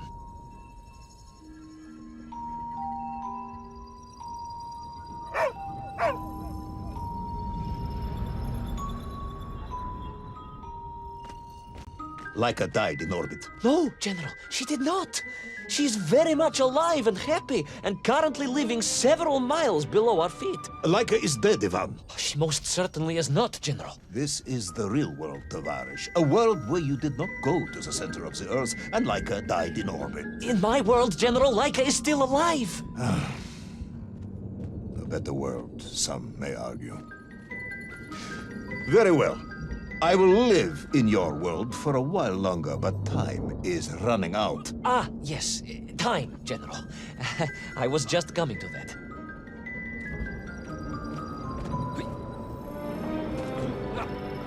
There in the distance it stood, enveloped in a mighty time storm. The world clock, General. The beating heart of all history. The axis mundi, the pillar of the world. Not enough to conquer Russia by drilling back to the surface with his magical mind-controlling atomic radio set, then. No, General. You see, what if he could fuse little Orpheus directly with the world clock?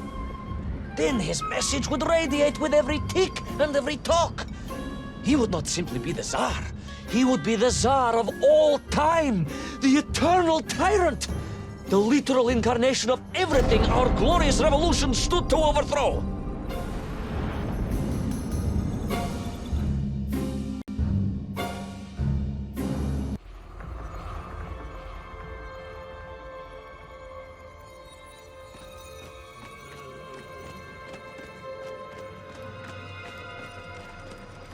Sonikiv! Uncanny, General. But it was somehow different. I felt no cold. The waves were motionless.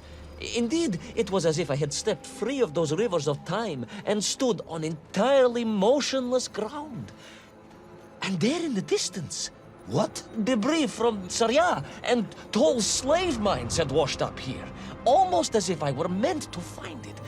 And there, amongst it, the winking of steel led me to a blasting cap, and a plan began to form.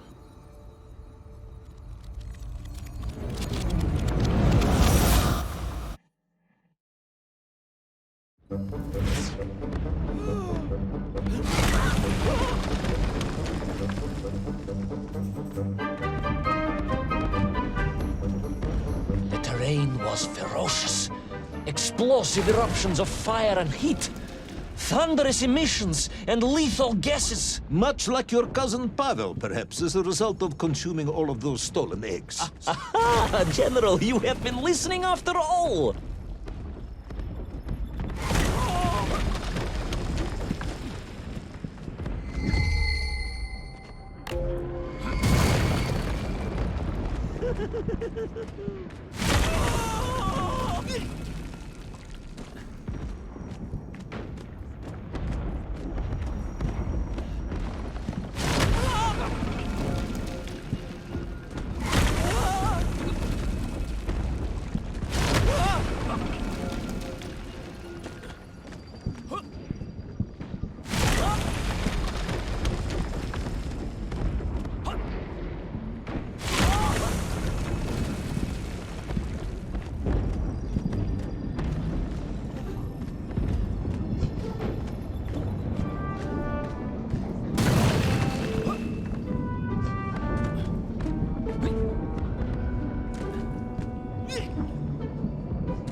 Agartha again.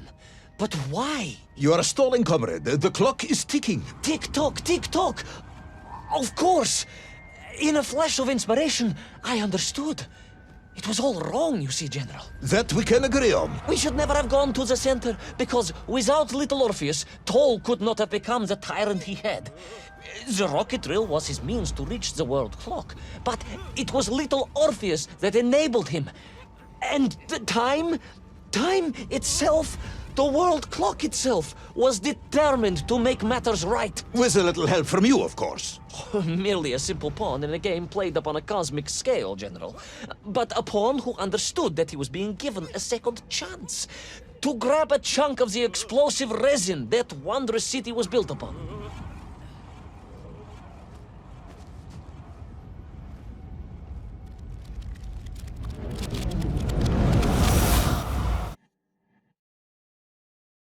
And I was back.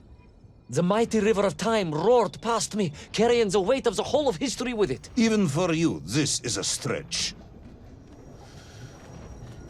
Our time is almost up. I have to submit my report within the hour. Time, General. Time was nearly up indeed. That ancient and magical river that carried me along was surely moving inevitably towards some kind of end.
Enough. No more, Privalov. No more stories. No more lost worlds and space dogs. Lost worlds and space dogs. I'm full of it. It is nearly midnight, and you have not given me the adequate explanation for the whereabouts of little Orpheus and the atomic bomb. But, General, I am about to tell you what happened when I finally caught up with the villain Toll. I do not care, tоварищ. I simply do not care. You have worn me down, and it is time to call a halt to this. I bear you no malice, comrade. In many ways, I admire you, but time is running out. Yes, General, yes. Time. Time. Because it was time itself that suddenly appeared to be on my side.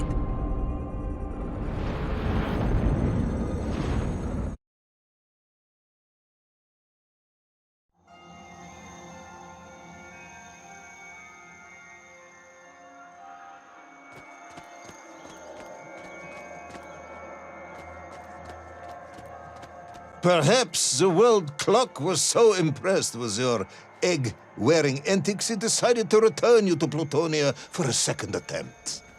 I would strongly suggest you cut to the chase. The chase, yes.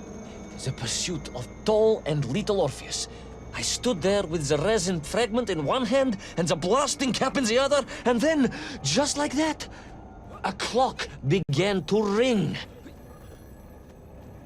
The world clock? No, General, an alarm clock.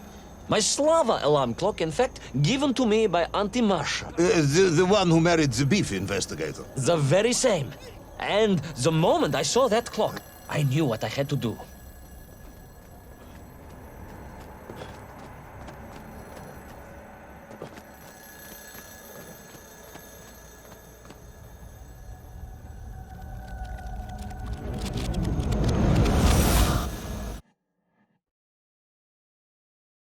Yes, I'm waiting. A bomb, General. A bomb to destroy a bomb. So, you decided to build a bomb, eh? A bomb to destroy little Orpheus. It was a simple plan, really, General. Yes, you are very fond of your simple plans.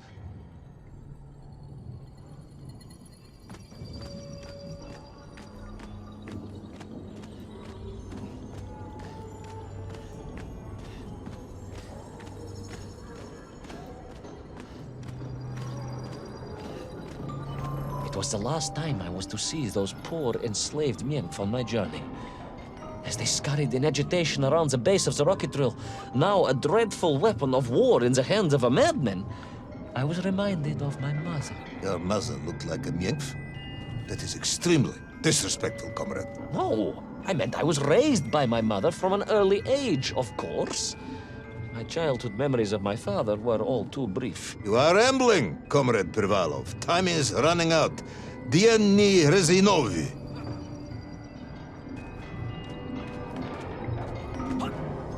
Time will run out for us all, General, will it not? And it ran out for my father on the shores of Volga.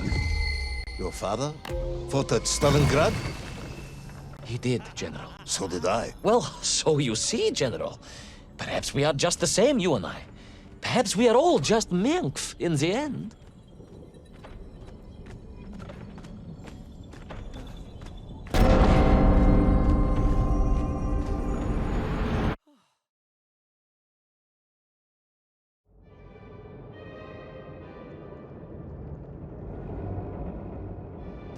What possible use in the construction of a bomb could be found in the belly of a giant whale? Were you perhaps planning on using a worm as a fuse?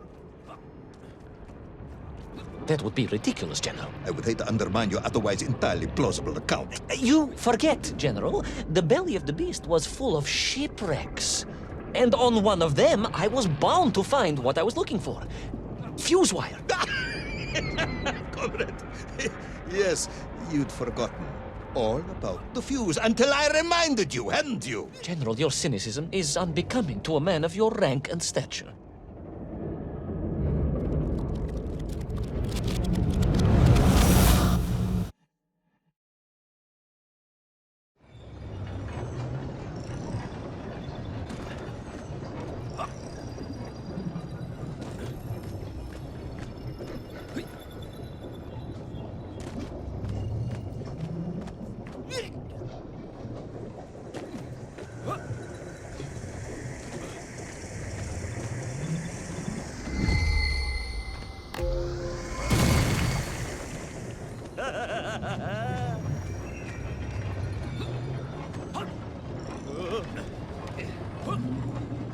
The clock was now ticking, General. Literally.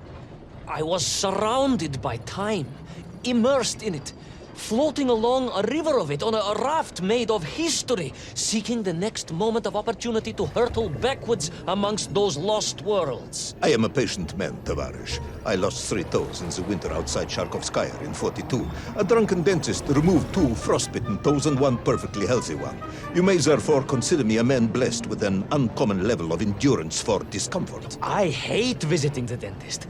My uncle Vanya was a dentist, and he was a deeply strange man, notwithstanding the love he felt for his pigs. Is what? He was a...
And so to the ocean floor, and that strange submerged city, and those poor lost vessels.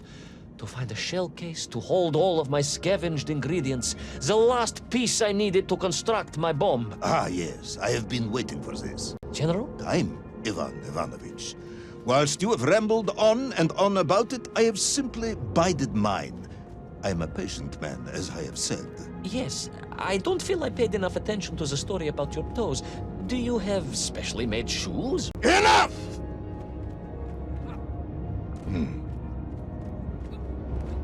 Now I have your full attention. Indulge me, tоварищ. Explain to me how you made this bomb. General? Your bomb, comrade, that you so brilliantly constructed to destroy little Orpheus. Tell me how you made it.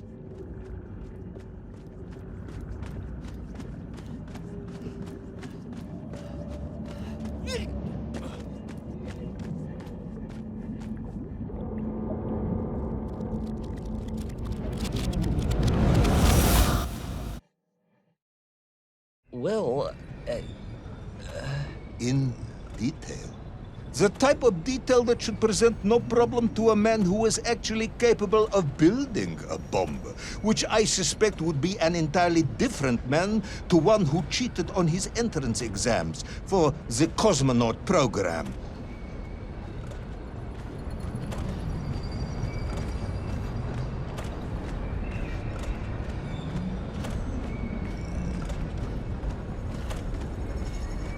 You are uncharacteristically silent, comrade.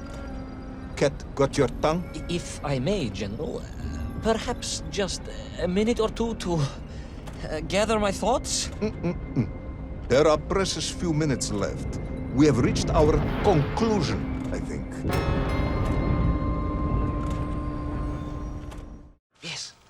Yes, we have, General. I gazed up at the world clock and knew I had arrived at my destination. Whatever lay inside would see my journey end one way or another. But I had no idea of the marvels that awaited me. And The bomb, Ivan Ivanovich! Tell me how you built the bomb! it was a wonderful sight. The world... It is 2 minutes to midnight, Ivan. It is time to end this story. Let us recap. 3 years ago, you were sent to the center of the Earth as part of a top-secret mission to ensure the delivery of little Orpheus, an atomic-powered capsule. You promptly vanished until you casually wandered up to Molodiyozhnaya station 3 years later, claiming to have saved the world but lost little Orpheus in the process. Is this correct? Yes, General, it is, but... You are charged with many crimes against the state, including desertion, lying to a superior officer, and sedition. Any one of these charges bears the punishment of execution by firing squad.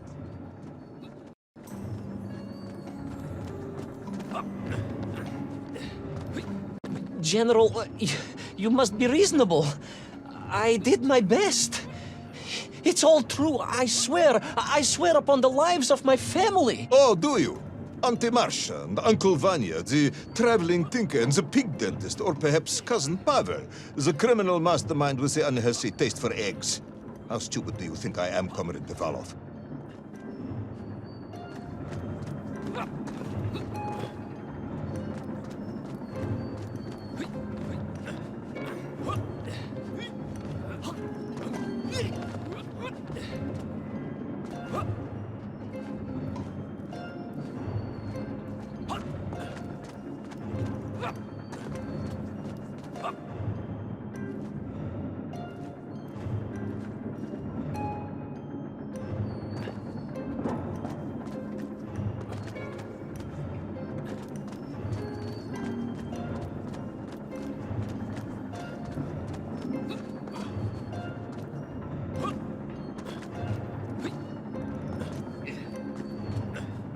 Sudayu, it is all true. Maybe your toy maker, or was it watchmaker, father, who apparently taught you all he knew, despite being killed when you were less than 5 years old. I was a fast learner? You have precisely 1 minute to convince me not to summon the guards and have you shot on the spot. A minute? A lifetime. It's all I need, General.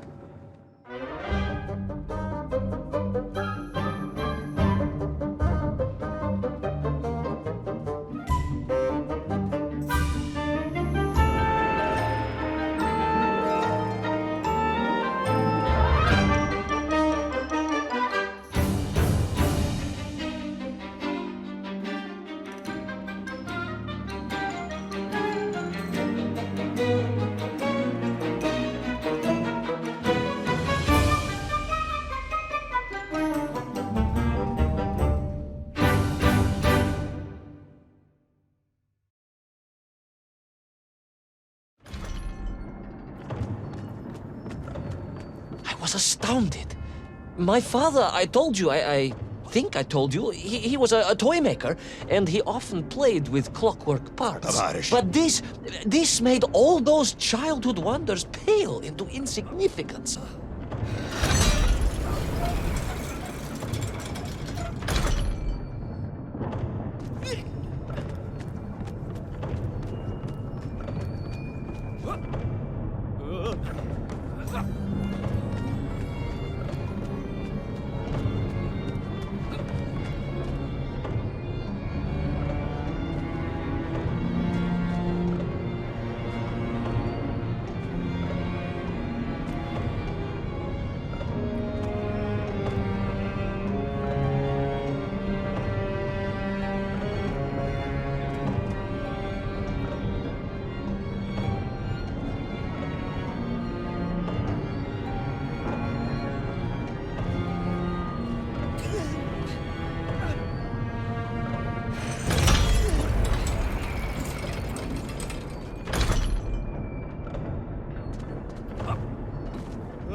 Those great wheels and cogs clashed and boomed.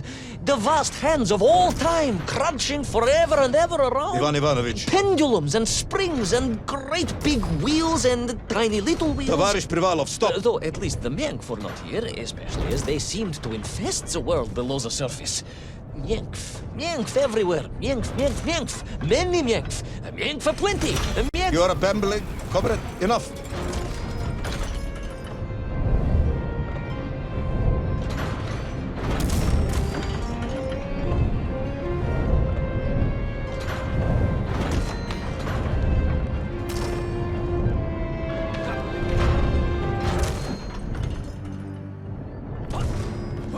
Those great wheels and cogs clashed and boomed. The vast hands of all time, crunching forever and ever around. Иван Иванович. Pendulums and springs and great big wheels and tiny little wheels. Товарищ Привалов, stop! Though at least the Myenk were not here, especially as they seemed to infest the world below the surface.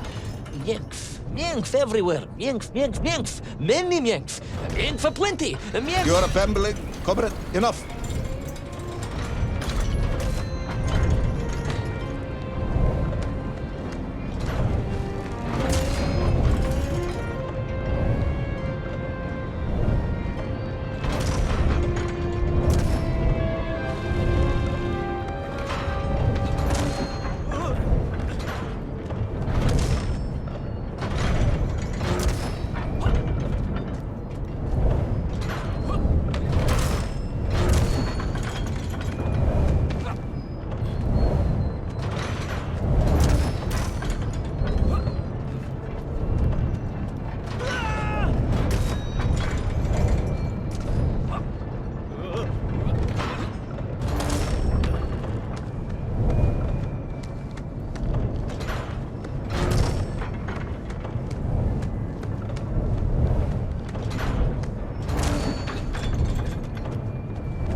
But where was Toll?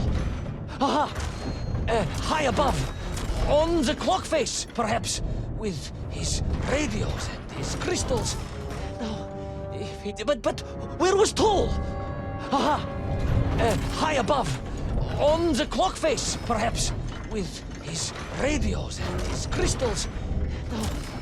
If I could just reach him, I could use the bomb. There is no bomb. You have no idea how to make a bomb. You have no idea about how to do anything one might actually expect of a cosmonaut. The bomb? Ivan Ivanovich! General? Time is up.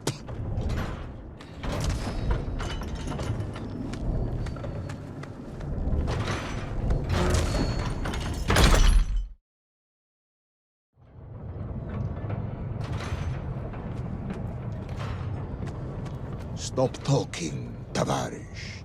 You don't know what happens next. It is obvious. You've done very well. I applaud you for your efforts and your story. It is a wonderful tale, Comrade Privalov. I have enjoyed it immensely. But every story needs an ending. And it is clear yours does not have one.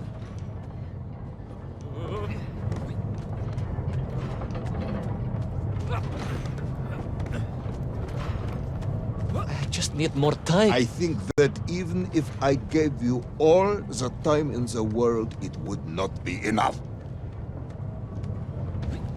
No, General. I can do this. That is, I remember what happens next. I just need to catch my breath and compose myself. We both know how this story ends, comrade. But little Orpheus, you haven't heard what happened. We will find out soon enough. You will be executed, and another expedition will be sent. No, you cannot. You cannot. We must never go back. You don't understand.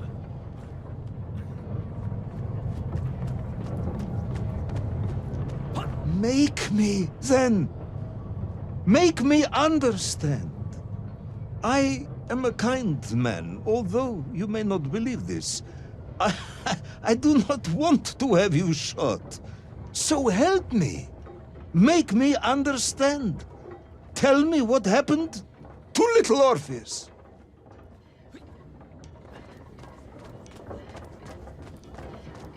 It was... Ivan Ivanovich? It was... It was... No. I'm sorry, General. I'm sorry, I have no idea. You are right. I simply cannot think what happened next. It's just a blank, General. There's nothing there. I am very tired, you see. Comrade Privalov. Ivan. You're right. It's over, General. Perhaps you would be so kind as to write to my mother for me. Of course I will. You are a kind man, as you have said. And, General, Yes, Ivan. was it a good story? Oh, yes. It was an excellent story. Thank you, General. I am just sorry I couldn't give you an ending. Unless... General? Quiet, товарищ, I am thinking. Unless... I seem to remember that there were many problems with little Orpheus during production. General? Problems with the casing around the atomic battery. Concerns. Concerns, General? Yes, concerns. Unlikely though that might be. Yeah, it seems if I remember that it failed to secure properly. A sharp blow could spring the hatch and expose the fragile casing of the bomb to any would-be vandal. I'm not sure I follow you. A resourceful yet forgetful hero might, one would think, take advantage of that fact. But how, General? Where would I find something to strike it with? The son of a watchmaker would easily find something within a giant clock mechanism that resembled a hammer, surely. A hammer? Why, yes, General. I do remember now. I grasped the hammer-shaped thingamabob. Let's just agree it was a hammer, Ivan. Yes, of course. Let's do that. I recovered my senses, shook my head, and looked about me. In my distracted stupor, I had climbed further up the tower than I ever thought possible. In front of me was the clock face, and I gazed out through it at the sheer expanse of history. And I knew whatever happened next... happened next? The hand of destiny had fallen upon your shoulder. Yes! It had. And what an extraordinary hand it was.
And so, Toll was defeated.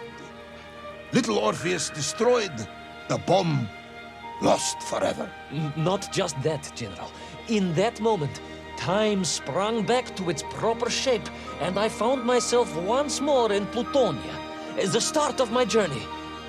But the wound in the interior sky was gone. The drill was gone. It was as if I had never been here. And they were nymph, free and happy, without the tyranny of toll, free to pursue their simple lives. But we can never go back? Never, General.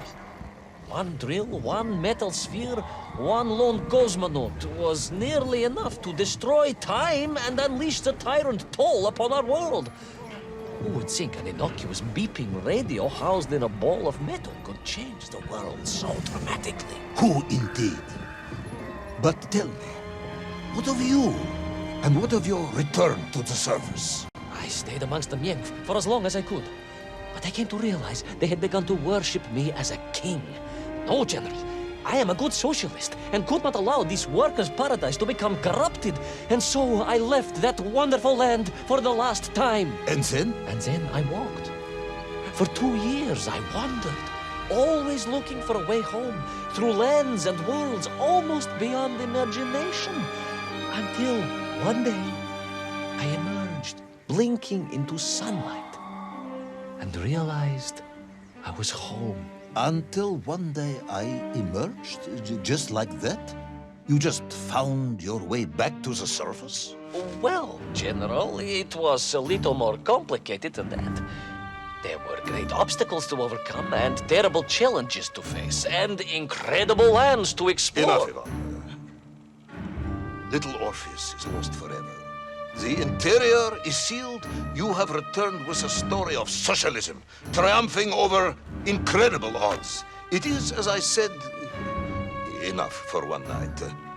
Enough for my report, at least. General, if I may... Comrade Ivan Ivanovich Privalov, you are found guilty of all charges brought against you and sentenced to execution by firing squad. However, having listened to your story, I believe you are quite mad. In other words, I find your madness guilty, not you.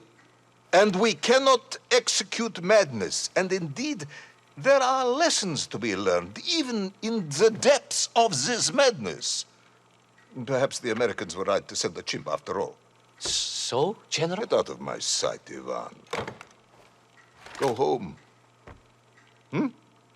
Enjoy a state pension as a madman. Just make sure I never see you again. Yes, General. Of course, General. Anything you say. I shall be small and quiet and live a life without excitement and... Out! Until one day I just emerged. Oh, very good, tоварищ. Very good indeed.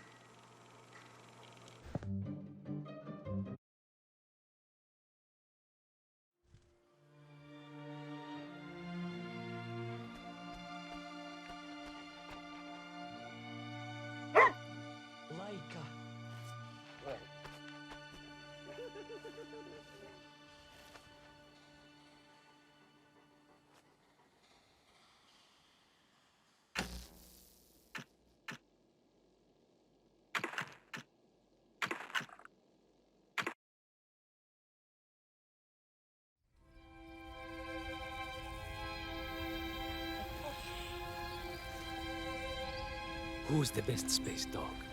Oh, где моя хорошая, хорошенькая моя, ты просто космическая.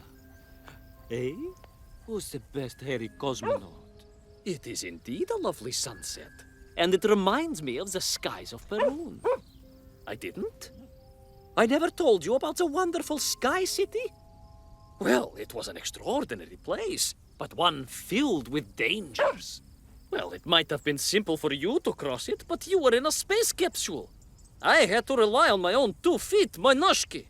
Feet which, I might add, had just crossed the interior, beaten the villain Toll, and helped inspire the Myenk to a workers' revolution. Oh, that's all very easy for you to say, but your idea of civilized behavior is licking your own bottom in public. No. My adventures above the clouds were filled with untold dangers, death-defying escapes, and some really quite extraordinarily large bielorybitsa. And it happened like this.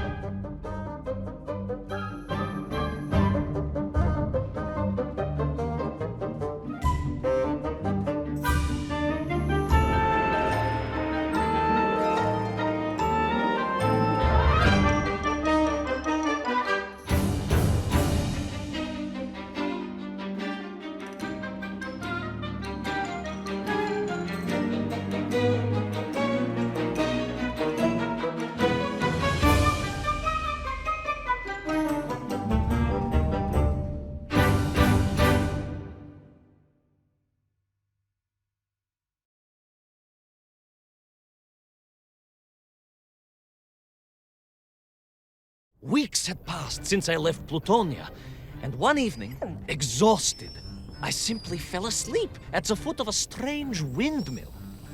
And when I awoke, well, that thought didn't cross my mind.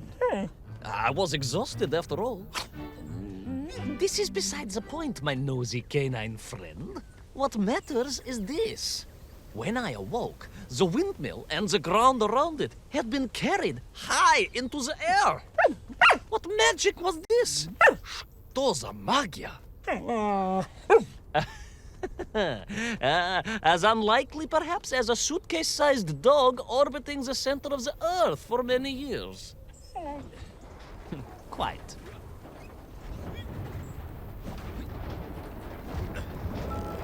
Quick as a flash, как молния, my training leapt into play, and I began to paddle the strange contraption through the clouds in search of answers. It is entirely possible that a miller who owns a windmill capable of levitating high into the air may also own a flying machine. Oh, now you're just being silly. May I continue my recounting of how I sailed over the sky gardens towards the mystical city of Peru? Oh, I must, my moj ušati drug. I must.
What powerful emanations! What mighty gusts! What an epic schwall! They reminded me of Cousin Pavel, yes! But whereas his rearward zephyrs could curdle milk and tarnish the teaspoons, these magical wafts only served to carry me aloft and onwards.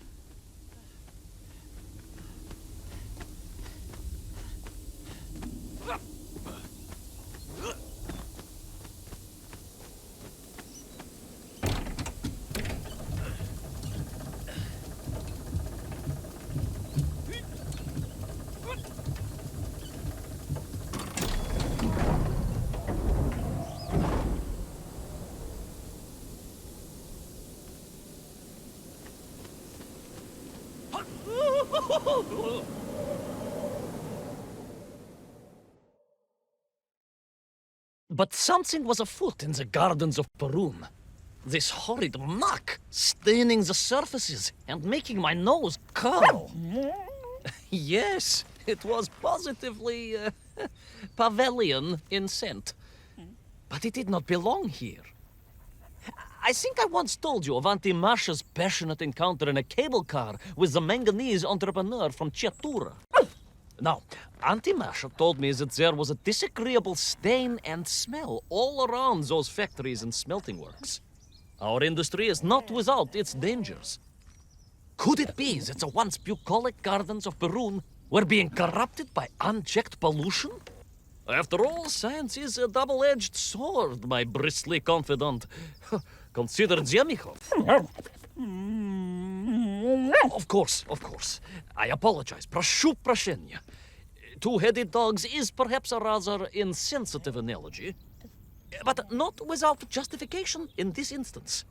I have seen the blemished lands around Norilsk, but I could not believe that I would find such pollution here.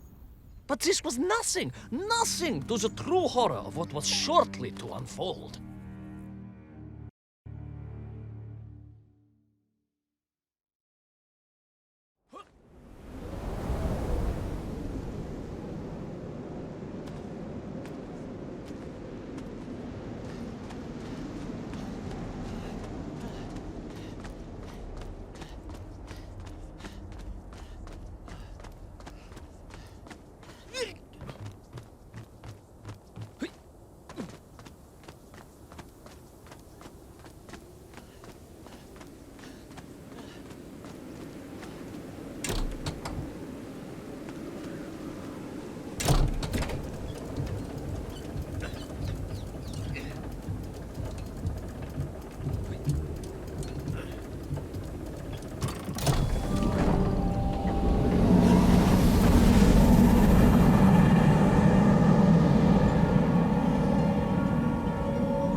That terrible, страшная машина, spewing its poison into the air, had created a monstrous thing. A being. A malignant spoiler of the noble and pure. And it had taken on the form of its prey. Well, of course. No, конечно, I was the prey. The citizens of Perun had clearly long since fled the evilly sentient smog, but I inadvertently wandered into its lair. Oh, I know. Misfortune seemed to dog... Oh, sorry, I do apologize. To follow my every footstep. But no time to ponder, no time to bemoan the hand that fate had dealt me. No, all that was on my mind was escape, конечно.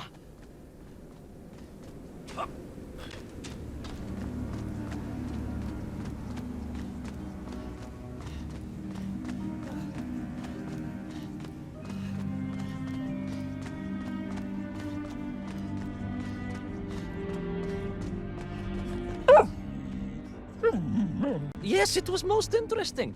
The windmill seemed to be from an earlier age. Perhaps this was a devastating warning of the destructive power of unfettered industrialization. I most certainly had not forgotten about the windmills. I did not get carried away. You are missing the point. Perhaps because you are only a small dog. Oh, a brilliant, brave, spacefaring dog, of course, but a small Sabashka nonetheless. If you perhaps listened more and interrupted less, I am just getting to the explanation of the windmills.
My stinky nemesis was back. But more interesting was the change in the city.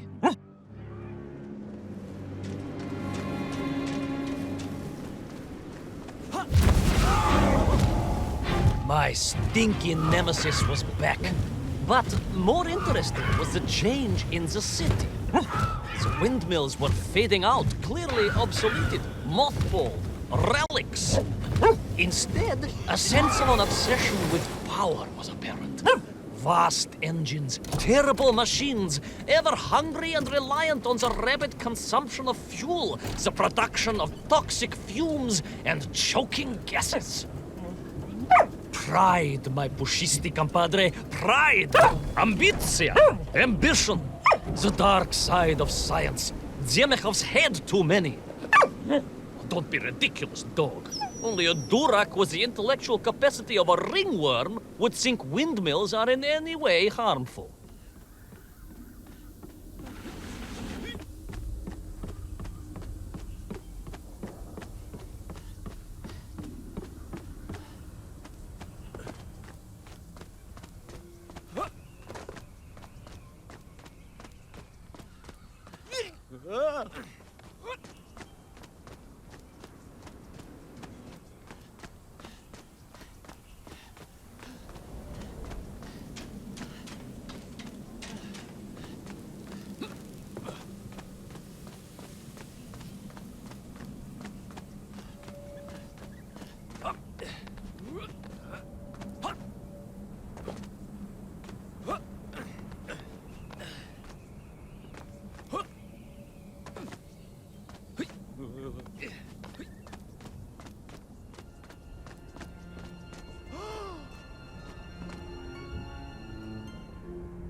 Of course, you never had much of a chance to travel. Sarcasm doesn't suit you. You don't have the tail for it. You do, at least, have a tail. Mind you, family gossip maintained that so did Uncle Rabliem, although it was apparently little more than a stub, and a source of considerable discomfort and social anxiety for him. The question of whether or not Uncle Rabliem wagged his stub is very much off topic. What I am trying to say is that your upbringing on the streets of Moscow meant you never saw the blackened fields of Magnitogorsk, the sacrifices made by the valiant citizens of that industrial heartland, as they drowned in their own blight, even as they powered the state forwards. I was reminded of Magnitogorsk as I wandered through those fields of pipes and foundries, and I wept for the loss of innocence that so often goes hand in hand with progress.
Indeed. I just evaded the slimy, oily grasp of that man-made Vadzinoi, his petroleum stink clogging my nostrils and making my head thump. And I felt a great stirring within me. Yes, much like, I assume, Cousin Pavel. May he never get loose again. But no, quite different. This was no volcanic upbubbling of gastric malintent. No, it was the roaring fires of justice once more ignited within me. I felt a swell of patriotic fervor and knew the hand of destiny had fallen on me once more. Yes, what a hand it was! I could not see this great wonder sink into an abyss of poison and bile. The Perunians may have been forced to abandon their city, but I had saved the world once before and was ready to answer the call again.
What strange metal Bielaribitsa clearly designed to swim through the air?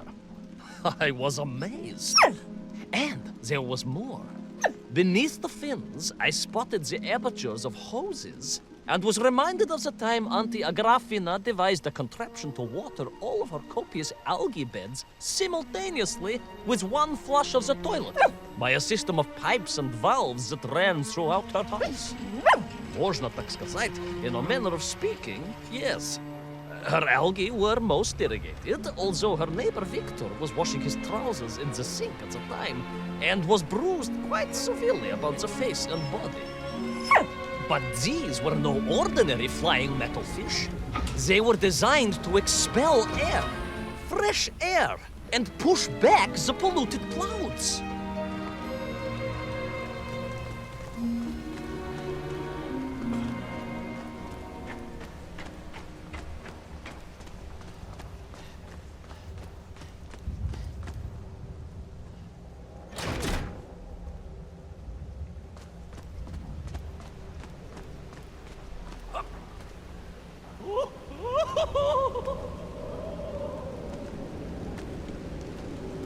There is, of course, a fine tradition of looking to nature to solve problems of a scientific or military persuasion. Yes, as you well know. My nephew, Sergei... Yes, the very same. Poor lad with his dermatological eruptions. Well, Sergei was stationed recently at Kazachya Bukhta, where dolphins... dolphins were being trained as brilliant aquatic agents of socialism. Why not then be inspired by marine life? Why, there is a fish, I have heard, that can shoot jets of water from beneath the surface to knock its prey off little tiny twigs and into its mouth. If you were to tell the average mushroom sheriff that a dog would orbit the Earth, I suspect you would receive a similarly sneering response. No, that is because you are a small, hairy hound of uncertain parentage. I, on the other hand, am a cosmonaut, the product of many months of training, and I realized the answer to pollution was here all along. The Perunians, tragically, had simply never had time to finish their fleet. If only I could find a working, flying fish. If only. If only. Yes. If only. It made perfect sense, of course. The poisonous tuhatas that engulfed Barun was like a nasty cold. And you know what to do with a cold to rid yourself of it. You may not get colds, but nor can you operate pea-shelling machinery. So, don't get ideas above your station. We humans, on the other hand, may produce up to 16 million perfectly unshelled peas in an average shift. But we are martyrs to our sinuses.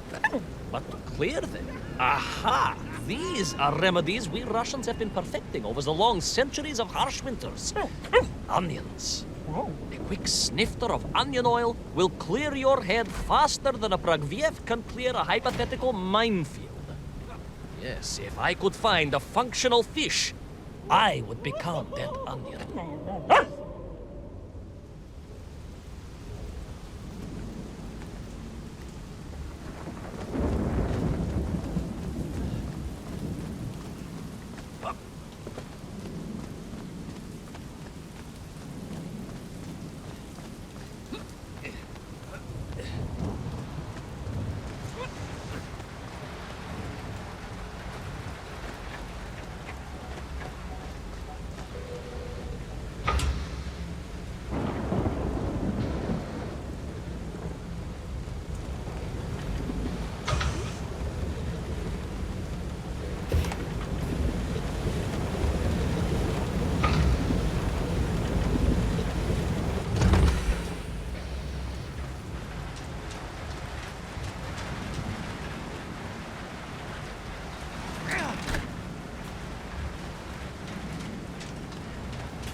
I could feel it. Yes, the working fish, the ribka. I could feel I was at the heart of Perun, and my noxious pursuer had renewed its chase with a terrible vigor.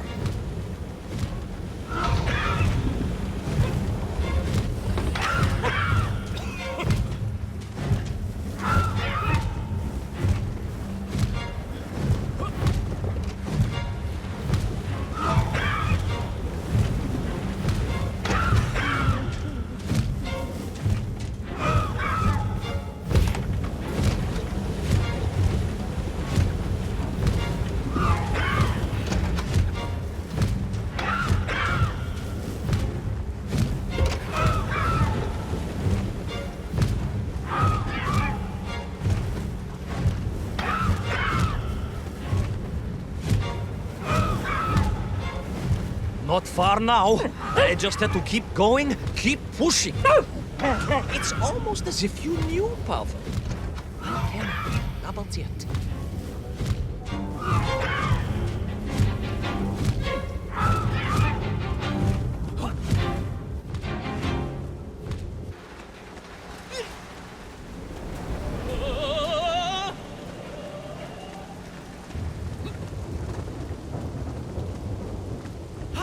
There she was, a beautiful sight, her scales shimmering in the sunlight, her fins poised for action, her onion cannons primed for a great aerial conflict unseen in the annals of human endeavor.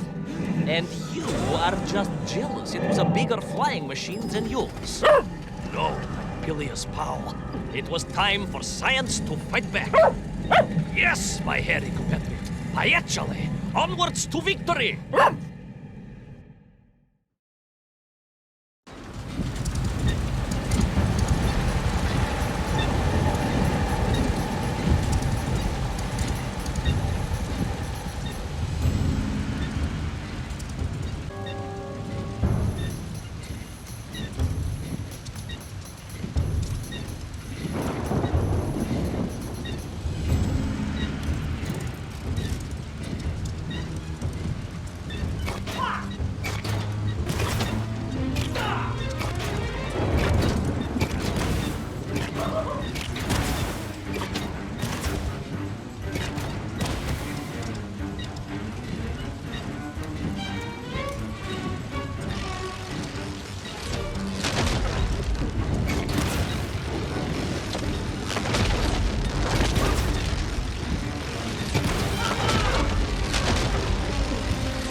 was a miracle.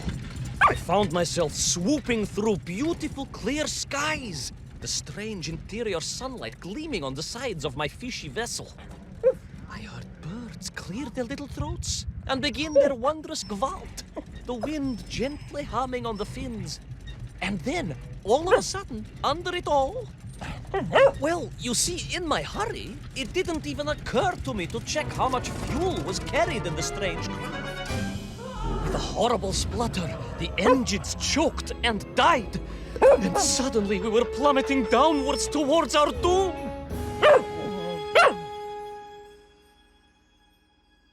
I did not. A simple mistake that many have made. Why, my Aunt Agrafina met her untimely demise being late for a fungal sculpting seminar and making exactly the same error. Only, unfortunately, it left her stranded in sub-zero temperatures just outside Pravachitsinsk. She wasn't found until 18 years after her own funeral, but was perfectly preserved. Remarkable, really. It is beside the point, yes. So, there I was. My fabulous ship had become a terrible prison. I was hurtling to my almost certain death. My triumph turned to tragedy. But then... well, you know what happened next. Even so, moi magnati drug, that is a story for another time. A most extraordinary story, of course, filled with dangers and wonders, and canals, and invasions, and strange doorways to other worlds. But perhaps too long a story for now. Yes, indeed, my canine tavarish. Time for soup. Auntie Agrafina's famous borscht. Coming? You know, I